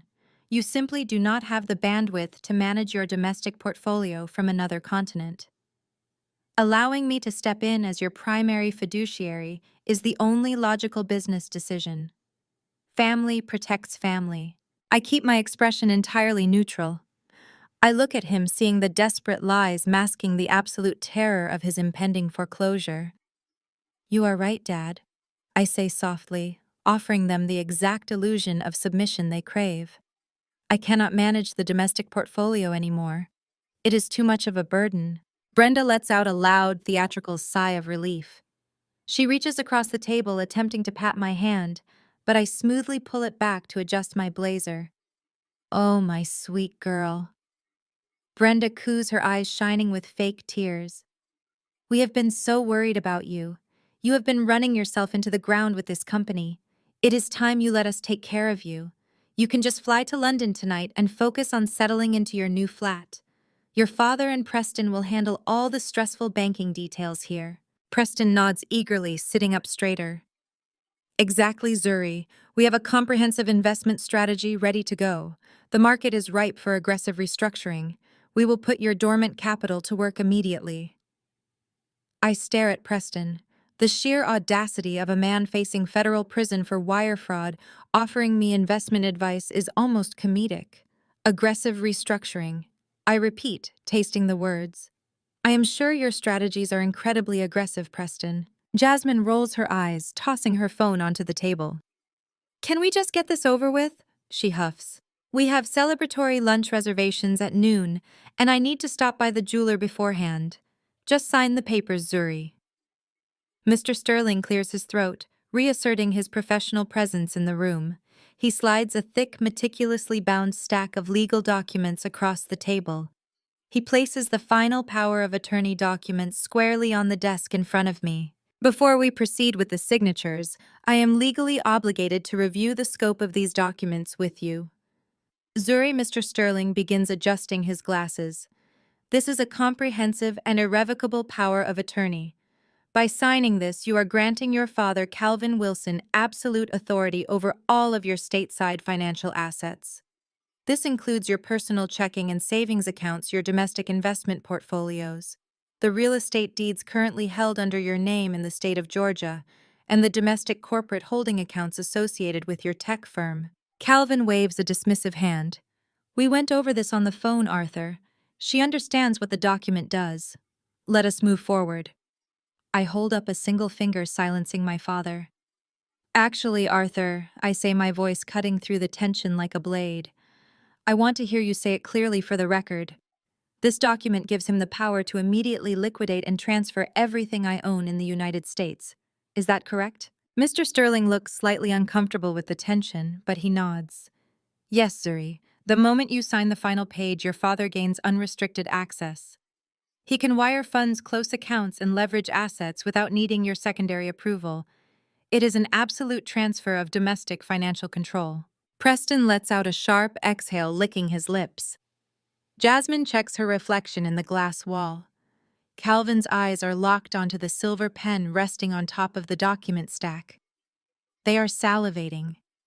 They are entirely consumed by the fantasy of the wealth they are about to seize. They are completely blind to the fact that I spent the last 48 hours liquidating my entire stateside existence. They are staring at a document that grants them absolute control over a financial graveyard. I reach out and pick up the heavy silver pen. I feel the cool metal against my skin. I slowly uncap it. The silence in the conference room becomes absolute. The only sound is the frantic, uneven breathing of my brother-in-law. "Excellent," Mr. Sterling says, turning his attention to his open laptop. He prepares his screen, opening the secure banking portals and the legal transfer software. "While you sign the required pages, I will prepare the staging area for the initial wire transfers. To expedite the process, as Calvin requested, we will execute the primary asset consolidation immediately following notarization. I just need to verify the initial routing numbers and current balances of your primary corporate and personal accounts to link them to the master family trust." Mr. Sterling hits a key on his laptop, initiating the automated verification protocol. The screen reflects a pale blue light against his glasses as the software begins querying the domestic banking grid. The trap is primed. The trigger is pulled. I sit back in my chair, holding the uncapped pen, and wait for the system to deliver the fatal blow. The blue loading bar on Mr. Sterling's screen inched forward with agonizing slowness. I sat perfectly still, my hands folded neatly in my lap, watching the reflection of the progress bar in the polished glass of the conference table. The ambient hum of the building's air conditioning suddenly felt incredibly loud. Preston's leg was bouncing so rapidly beneath the table that the crystal water glasses vibrated against their coasters. Mr. Sterling leaned closer to his monitor, his brow furrowing deeply. The progress bar halted, instantly replaced by a stark, flashing red notification. He blinked, pulled his wire-rimmed glasses down the bridge of his nose, and squinted at the screen as if the pixels were playing a trick on him. "My apologies," Mr. Sterling muttered, his fingers flying back across the keyboard. "It appears the bank's portal is timing out. Let me clear the cache and re-enter the corporate routing sequence. These high-security commercial accounts sometimes require a manual override to bypass the daily transfer limits." "Do it quickly." "Arthur?" Calvin snapped, his voice tight with impatience. "We have a very strict schedule today." Mr. Sterling nodded, beads of perspiration forming along his hairline. He typed the numbers in a second time. He hit the enter key with a sharp, definitive strike. We waited in a suffocating silence. Jasmine went back to inspecting her manicure. Brenda took another delicate sip of her coffee, projecting the image of a wealthy matriarch completely unbothered by the mundane details of finance. Calvin adjusted his silk tie, his posture radiating the smug satisfaction of a man who believed he had just conquered his final obstacle. The screen flashed again. The soft glow illuminating Mr. Sterling's face turned an ashen white.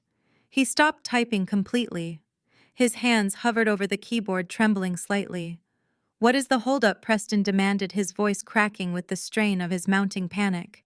He needed that money moving into his control right this second. His entire house of cards depended on the liquidity he had promised his creditors. Mr. Sterling slowly lowered his hands to his lap.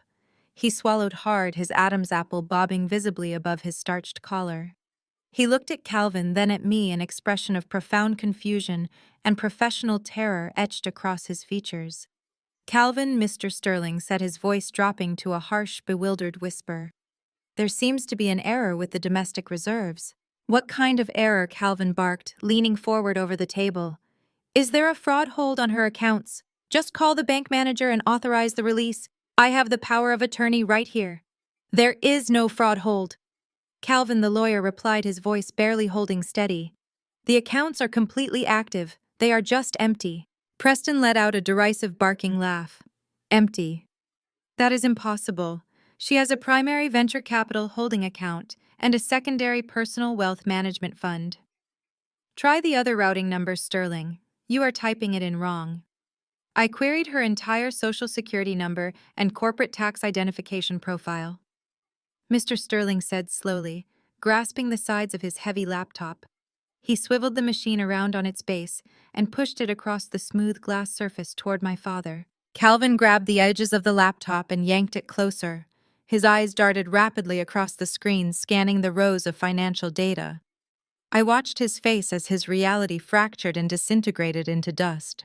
The screen displayed a comprehensive breakdown of my stateside financial footprint. Next to the primary corporate checking account was a string of zeros. Next to the personal savings account was a string of zeros.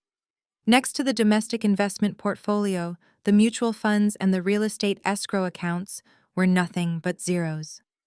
At the very bottom of the screen, the total available domestic liquidity was displayed in bold, unforgiving text.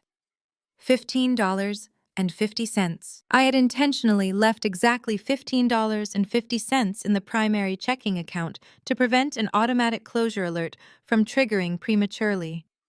It was the cost of a mediocre cup of coffee and a pastry at the airport terminal.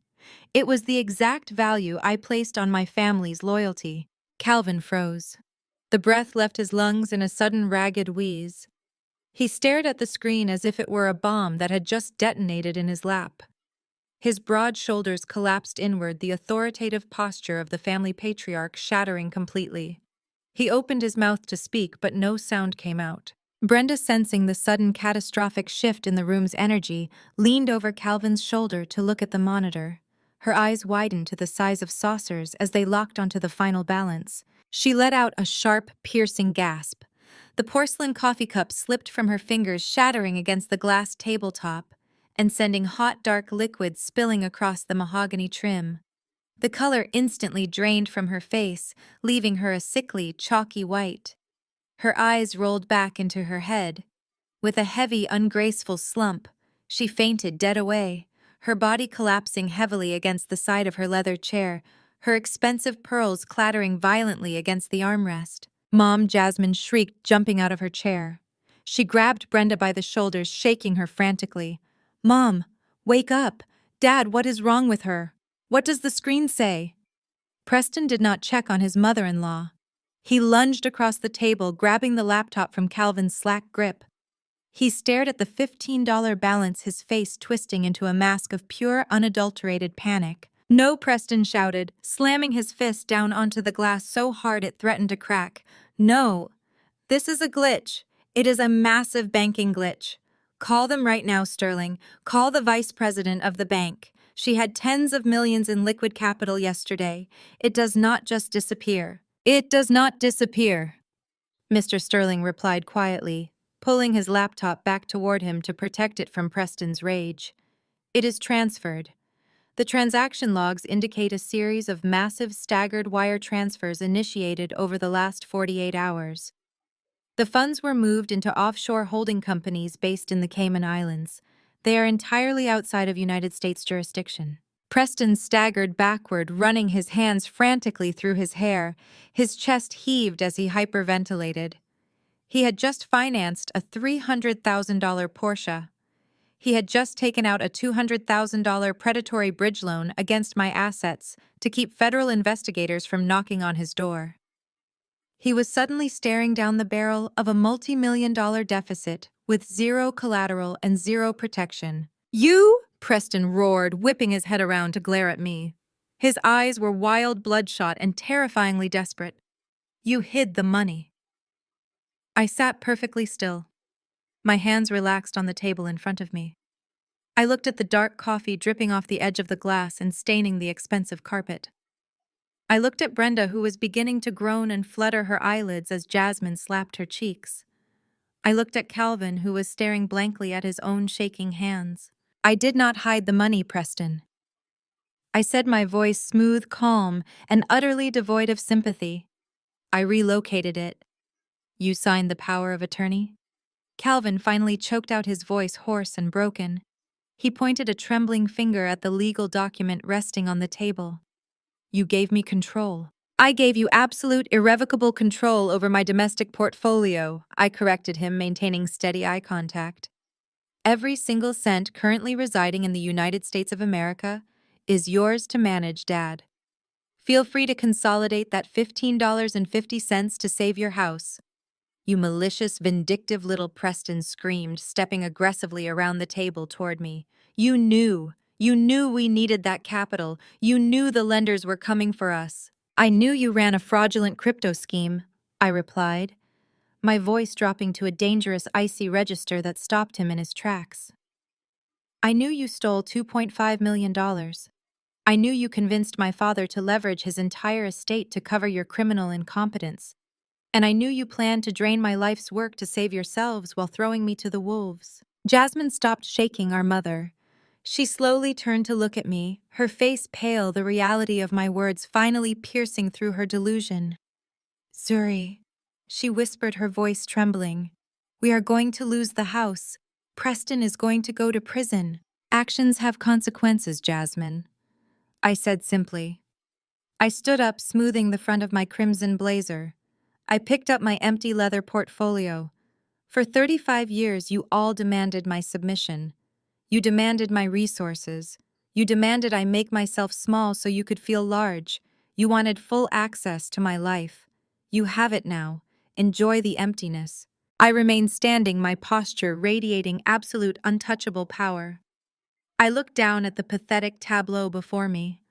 Preston is hyperventilating, his hands pulling frantically at his own hair as he stares at the screen. Jasmine is weeping silently, her carefully constructed reality shattering into a million jagged pieces. Calvin is frozen, a hollow, hyperventilating shell of the domineering patriarch he pretended to be an hour ago. Brenda is slumped in her chair, reviving just enough to witness the total destruction of her social empire. But I am not finished. Exposing the empty accounts was merely the prelude. Now comes the autopsy. I reach into the interior pocket of my leather portfolio. I extract a thick, neatly clipped stack of heavily redacted financial documents. I do not hand them to Calvin. I drop them directly onto the center of the glass-topped mahogany table. The heavy thud echoes through the conference room like a judge's gavel striking a sound block. Let us review the actual financial landscape of the Wilson family, I say, my voice ringing with clinical precision. Because Arthur deserves to know exactly what kind of criminal enterprise he was just asked to facilitate. I point a perfectly manicured finger at the top document. That is the official final notice of foreclosure from your primary mortgage lender, Dad. Your sprawling suburban estate, the physical manifestation of your ego, goes to public auction in exactly 14 days. You leveraged every drop of equity you had to cover the initial margin calls, and you lost. Calvin stares at the paper, his jaw trembling. He cannot even bring himself to offer a denial. I slide the next stack of papers toward Preston. And these, I continue, my voice dropping to a merciless whisper, are the comprehensive digital ledgers detailing your spectacular failure in the cryptocurrency market. $2.5 million vaporized in a series of incredibly arrogant, amateurish trades. But you did not just lose your own money, did you, Preston? You lost the capital of your investors. You committed wire fraud. And when the walls started closing in, you took out a massive predatory loan from an unlicensed syndicate to try and cover your tracks. Preston shrinks back into his leather chair, his face a sickening shade of gray. He looks exactly like a cornered animal realizing there is no escape. You are not a financial prodigy, I state, dissecting his entire identity with a few sharp words. You are not a master of the market. You are a common desperate fraud in a bespoke suit. You tanked the family finances because you were too arrogant to admit you had no idea what you were doing. And your brilliant exit strategy was to steal your sister-in-law's company to pay off your loan sharks. I turn my gaze to Jasmine. She flinches, pressing her back against the glass wall of the conference room as if trying to physically escape my line of sight. Her hands are clutching her designer handbag like a life preserver. And you, Jasmine. I look at her with absolute disgust. Do not sit there and play the innocent victim. You knew the money was gone months ago. You ignored the collection calls. You ignored the missing bank statements. You chose willful ignorance because acknowledging the truth meant giving up the country club luncheons, the European vacations, and the illusion of superiority you have wielded over me since we were children. You are a complicit parasite. You were perfectly willing to let them drain my lifeblood as long as it kept your credit cards active. Jasmine lets out a pathetic stifled sob, burying her face in her hands. Finally, I turn my attention to the head of the table, to Calvin and Brenda, the architects of this nightmare. Brenda has opened her eyes, staring at me with a mix of terror and absolute disbelief. This is the ultimate tragedy of your parenting, I say, my voice ringing with a cold, devastating truth. I built a multi-million-dollar tech empire from the ground up. I did it with no seed money from you. I did it while enduring your constant criticism, your relentless comparisons, and your absolute refusal to acknowledge my success. I am a self-made, highly successful Black woman. I am the very definition of the excellence you claim to value. I leaned forward, placing my hands flat on the table, forcing them to look me directly in the eyes. Yet the moment your mediocre, incompetent white son-in-law drove his fraudulent schemes into the ground, your first instinct was not to hold him accountable. Your first instinct was to sacrifice me. You were perfectly willing to steal my company, to strip your own flesh and blood of everything she built just to save him. You were ready to commit multiple felonies to protect a criminal, all to preserve the fragile, pathetic illusion of your social standing at the country club. You would rather destroy your Black daughter to save a white fraud than admit to your friends that you made a mistake. Brenda lets out a weak, agonizing wail, covering her ears as if she can physically block out the sound of the truth. Calvin closes his eyes, a single tear escaping and tracking down his weathered cheek. It is a tear of profound self-pity, not remorse. I shift my gaze to the far end of the table. Arthur Sterling has been sitting in stunned, paralyzed silence. His wire-rimmed glasses have slipped down his nose. The color has completely drained from his face. He is staring at the foreclosure notices, the debt ledgers, and the unexecuted power of attorney documents sitting next to his laptop. The horrific reality of the situation has just fully materialized in his mind. Mr. Sterling realizes that he was not brought here today to facilitate a standard family trust consolidation. He realizes that Calvin and Preston were actively using his prestigious law firm and his 30 years of unblemished professional reputation as an instrument to execute a massive fraudulent extortion scheme. My God, Arthur breathes, his voice barely a whisper.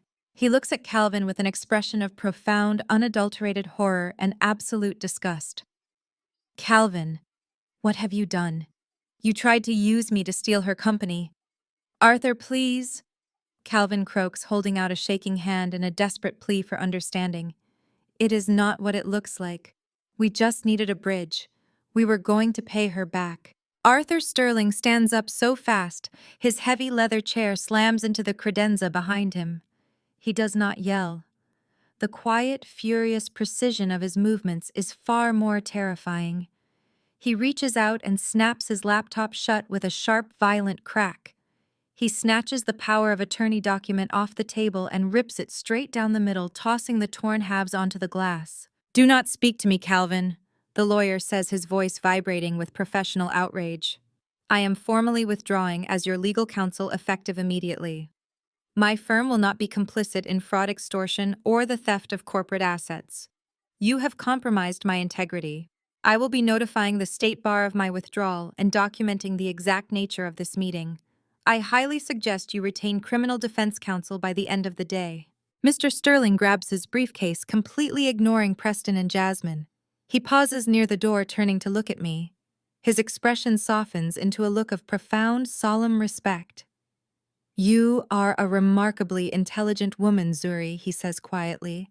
I apologize for my unwitting part in this charade. You have played a brilliant hand. Thank you, Arthur, I reply smoothly. I appreciate your integrity. He opens the heavy mahogany door and walks out, leaving the Wilson family completely isolated in the wreckage of their own making. The silence he leaves behind is deafening. There is no more bluster, there is no more manipulation. There is only the cold, hard concrete of reality rushing up to meet them, and the absolute certainty that I will not be the one to break their fall. The heavy mahogany door clicked shut behind Arthur Sterling, sealing the four of them inside their self-made tomb. The sound echoed with a jarring finality. The room plunged into a suffocating, absolute stillness, broken only by the ragged, desperate panting of my brother-in-law. Preston stared at this closed door, his mind violently rejecting the reality of his situation. The bridge loan was gone. The fake collateral was gone. His last veneer of legal legitimacy had just abandoned ship and promised to report them to the State Bar.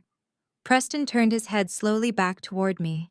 His eyes were completely bloodshot, the veins popping against his pale, sweaty skin. He looked less like a man, and more like a cornered feral animal realizing the trap had just snapped shut on its leg. "You did this!" he hissed, his voice vibrating with a raw, unhinged fury. "You set us up!" I sat perfectly still, my hands resting lightly on my empty leather portfolio. "I did not set you up, Preston. I simply allowed you to execute your own catastrophic plan without volunteering to be the collateral damage." He slammed both fists onto the glass table, the impact rattling the remaining coffee cups. "You owe us. You owe this family. We took you in. Calvin gave you everything. He gave you the connections, the name, the foundation to build your stupid little company. You are nothing without the Wilson name. You owe me that money." I smiled, a cold, razor-sharp expression that only fueled his derangement. "I owe you nothing. Calvin gave me criticism and contempt. You gave me nothing but a front-row seat to your spectacular incompetence.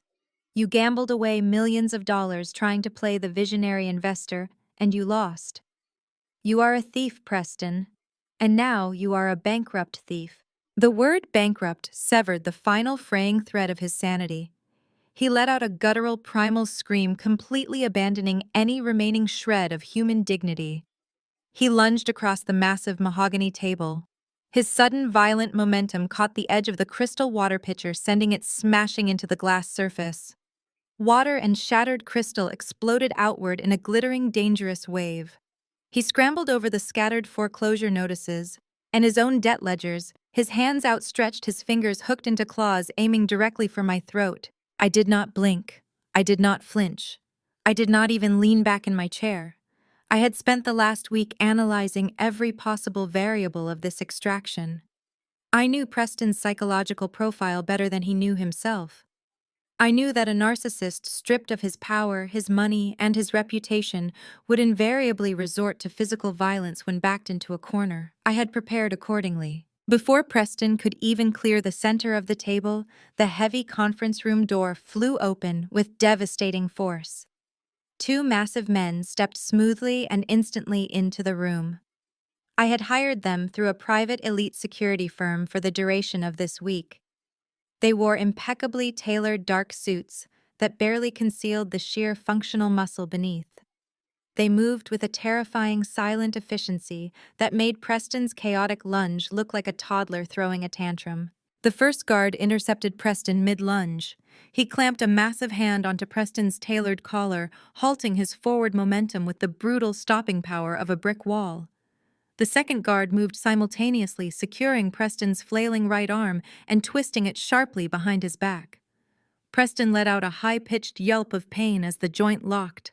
Together they hoisted him off the mahogany table and slammed him violently against the floor-to-ceiling glass wall. The impact resonated through the room, a heavy, meaty thud against the reinforced glass.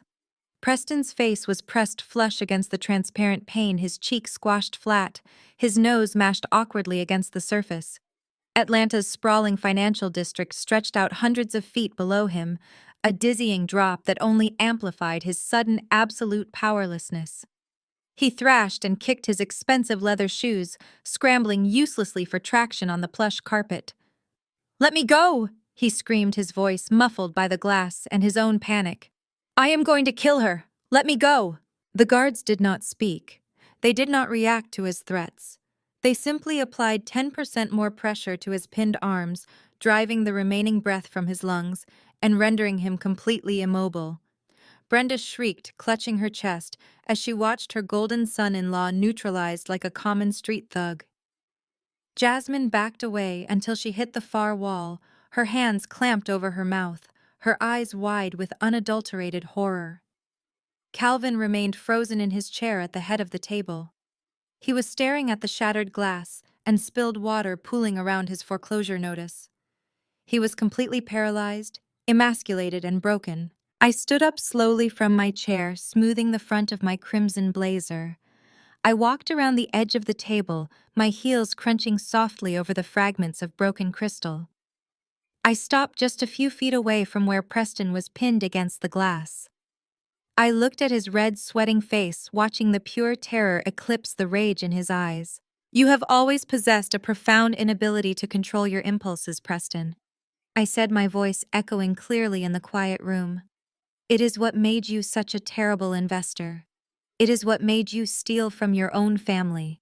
And it is exactly what is going to ensure you spend the next 10 to 15 years in a federal penitentiary. Right on cue, a faint, high-pitched sound pierced the thick, soundproofed glass of the high-rise building.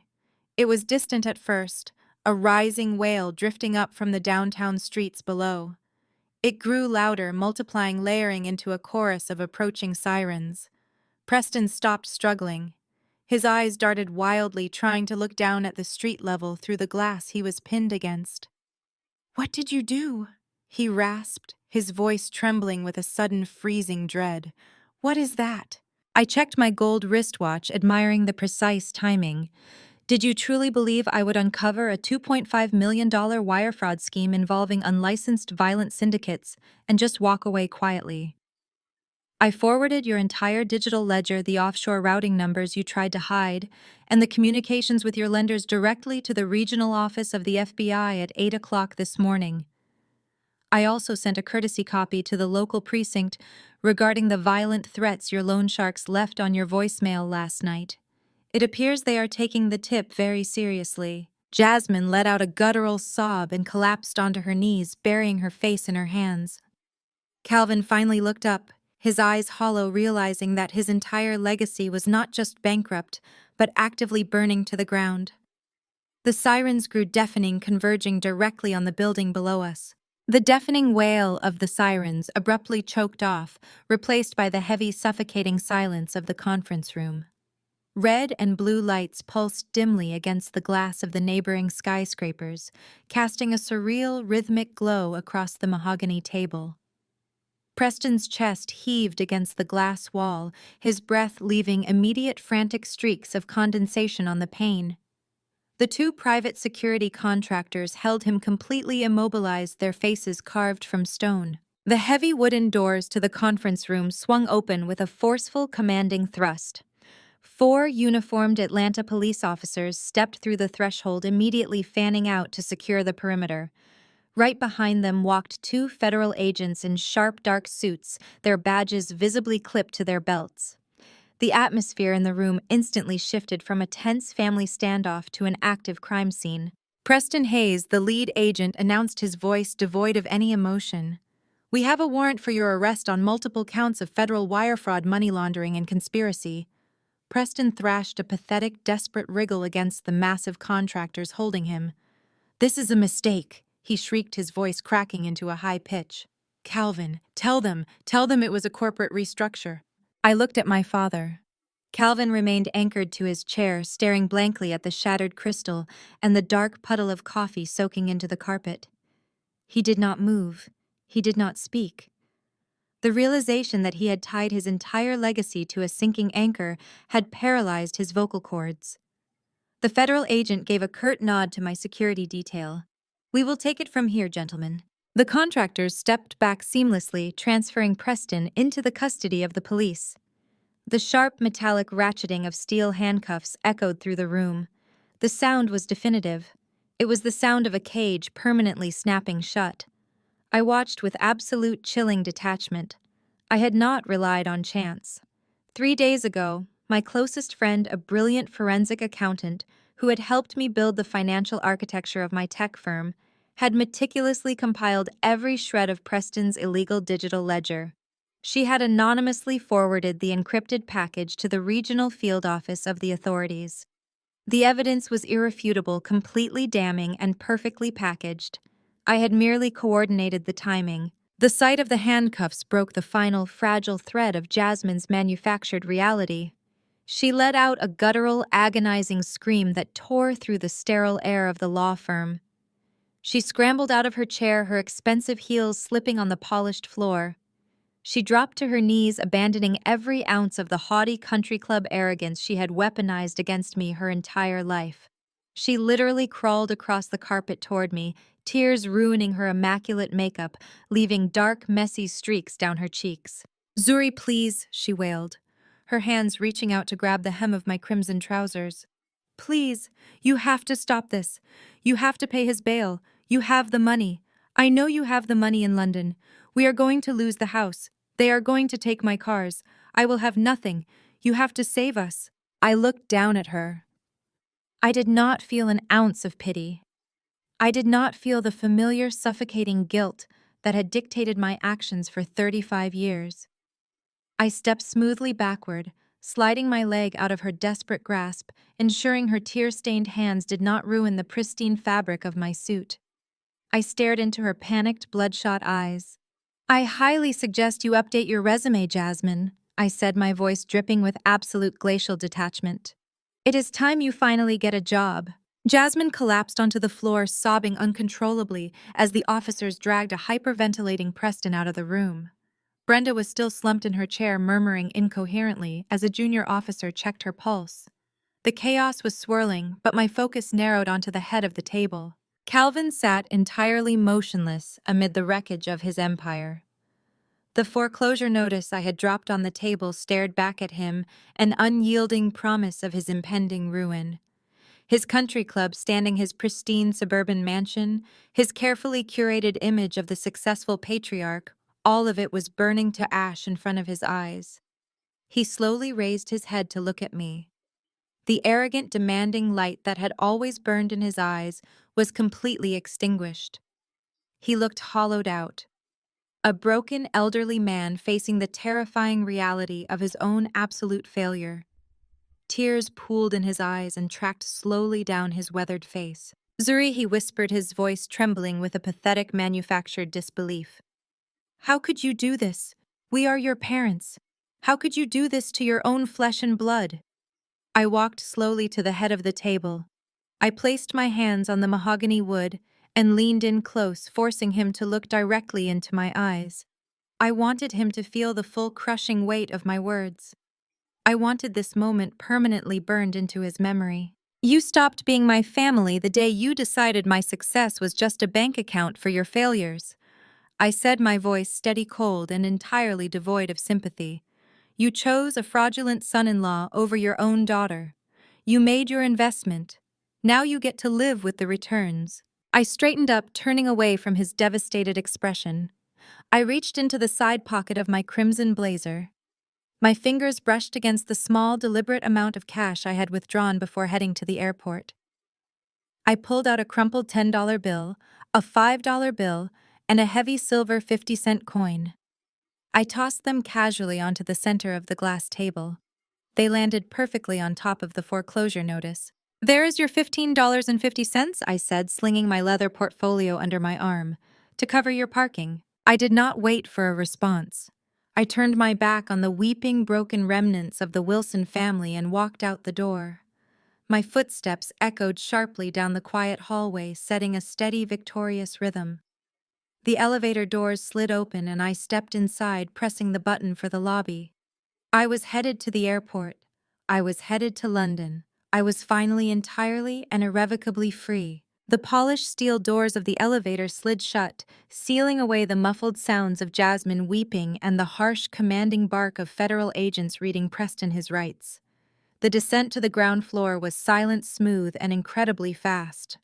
I watched the digital floor numbers tick downward on the illuminated display, and with each passing floor, a thick, suffocating layer of the Wilson family toxicity peeled away from my skin. When the doors opened to the expansive, marble-clad lobby of the law firm, I walked out with a measured, deliberate stride. The morning sun was streaming through the massive glass facade, casting long, bright, geometric shapes across the floor. I pushed through the heavy revolving doors and stepped out into the crisp, cool Atlanta air. I took a deep, deliberate breath. For the first time in 35 years, the air tasted entirely clean. The constant crushing weight of my parents' expectations, the relentless need to prove my worth, the underlying fear of their disapproval, it was all completely eradicated.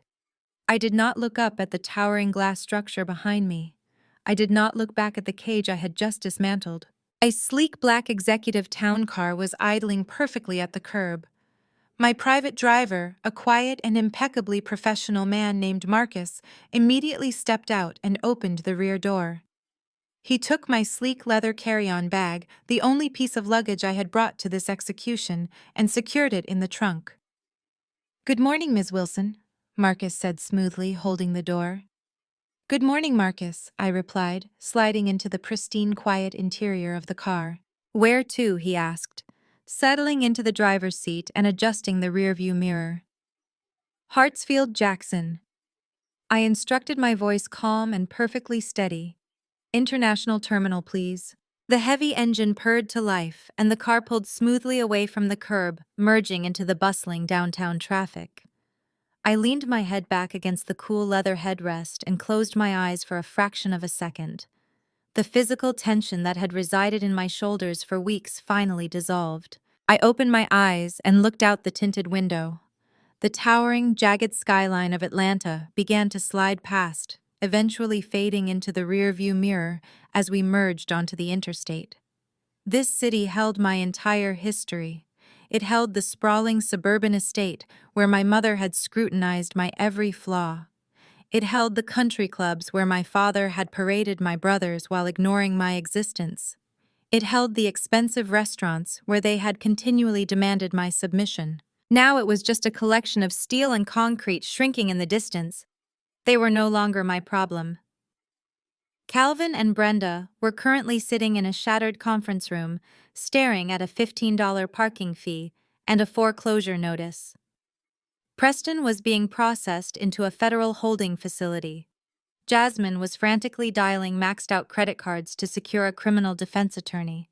They had finally encountered a problem they could not manipulate, bully, or buy their way out of. I opened my portfolio one last time, verifying the digital confirmation of my offshore transfers. The multi-million-dollar capital of my tech empire was safely routed, secured in untraceable, heavily encrypted accounts in the Cayman Islands, ready to be deployed into the European market.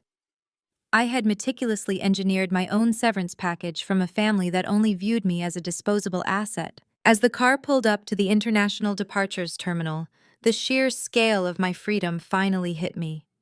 I walked through the automated doors, bypassed the sprawling security lines with my expedited clearance, and headed directly toward the first-class lounge. The anonymity of the airport was intoxicating. Here I was not Calvin Wilson's disappointing daughter. I was not the family scapegoat. I was a highly successful, self-made entrepreneur holding a first-class ticket to a completely new existence. An hour later, I was settled into the luxurious private pod of my transatlantic flight. The flight attendant handed me a flute of vintage champagne just as the massive engines began their heavy, vibrating roar. As the plane accelerated down the runway and lifted smoothly into the clouds, leaving the state of Georgia thousands of feet below, I raised my glass to the empty seat beside me. The runway was behind me. The world awaited. 6 months flashed forward in a blur of relentless, satisfying momentum. The persistent, gentle patter of London rain beat against the floor-to-ceiling windows of my corner office. I stood holding a steaming cup of perfectly brewed black coffee, looking out over the winding slate-gray waters of the River Thames.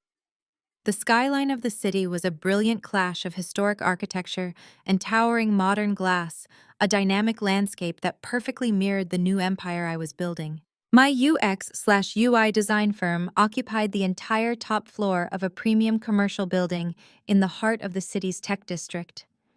We were thriving on a global scale. Unshackled from the constant draining psychological warfare of the Wilson family, my creativity and business acumen had exploded. I was no longer fighting for basic respect in my own home. I was commanding international boardrooms, securing massive European contracts, and being actively sought after for my brilliance, not my bank account. I turned away from the window and walked back to my expansive minimalist desk. The office was quiet the early morning hours, providing a rare moment of absolute solitude before my team arrived. My team was a hand-picked, fiercely loyal group of brilliant innovators. They were my chosen family. We celebrated each other's victories, supported each other through project crunches, and operated with a mutual, unwavering respect. It was the exact opposite of the toxic transactional environment I had escaped. I set my coffee down on a sleek cork coaster and tapped the trackpad of my laptop. The screen flared to life.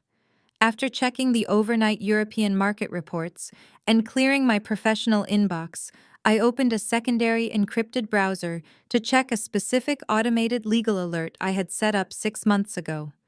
A single bold notification sat at the top of the screen. It was an automated docket update from the Fulton County Superior Court and the federal judicial system. I clicked the link, reading the dry clinical legal text with absolute detachment. The sprawling, multi-million-dollar Wilson estate in Fairfield had officially been liquidated at public auction. The bank had seized the property, selling it at a fraction of its perceived value to cover the massive defaulted bridge loans Calvin had taken out. My parents had been formally evicted. The country club memberships were revoked. The luxury cars were repossessed.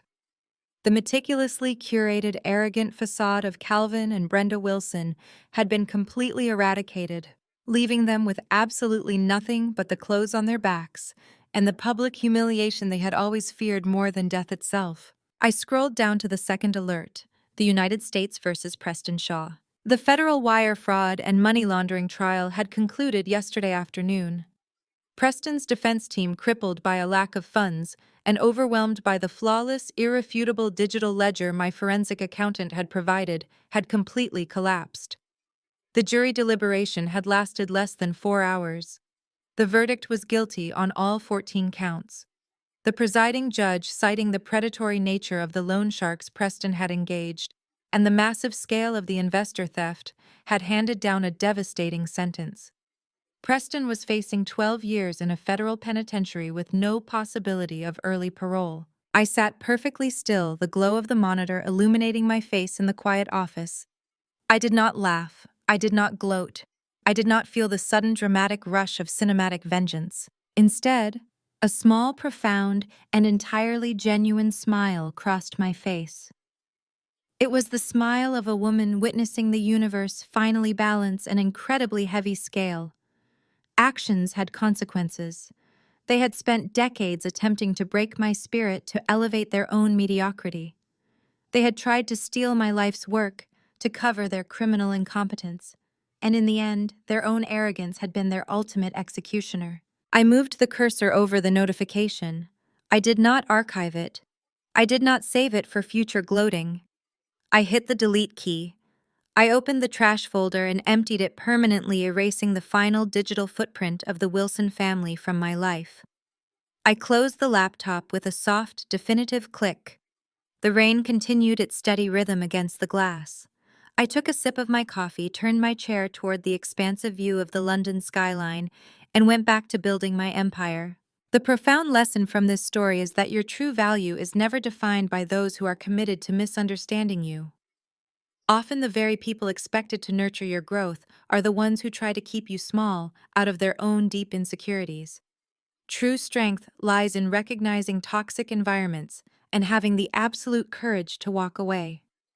You do not owe your loyalty to bloodlines that offer only conditional love and manipulation.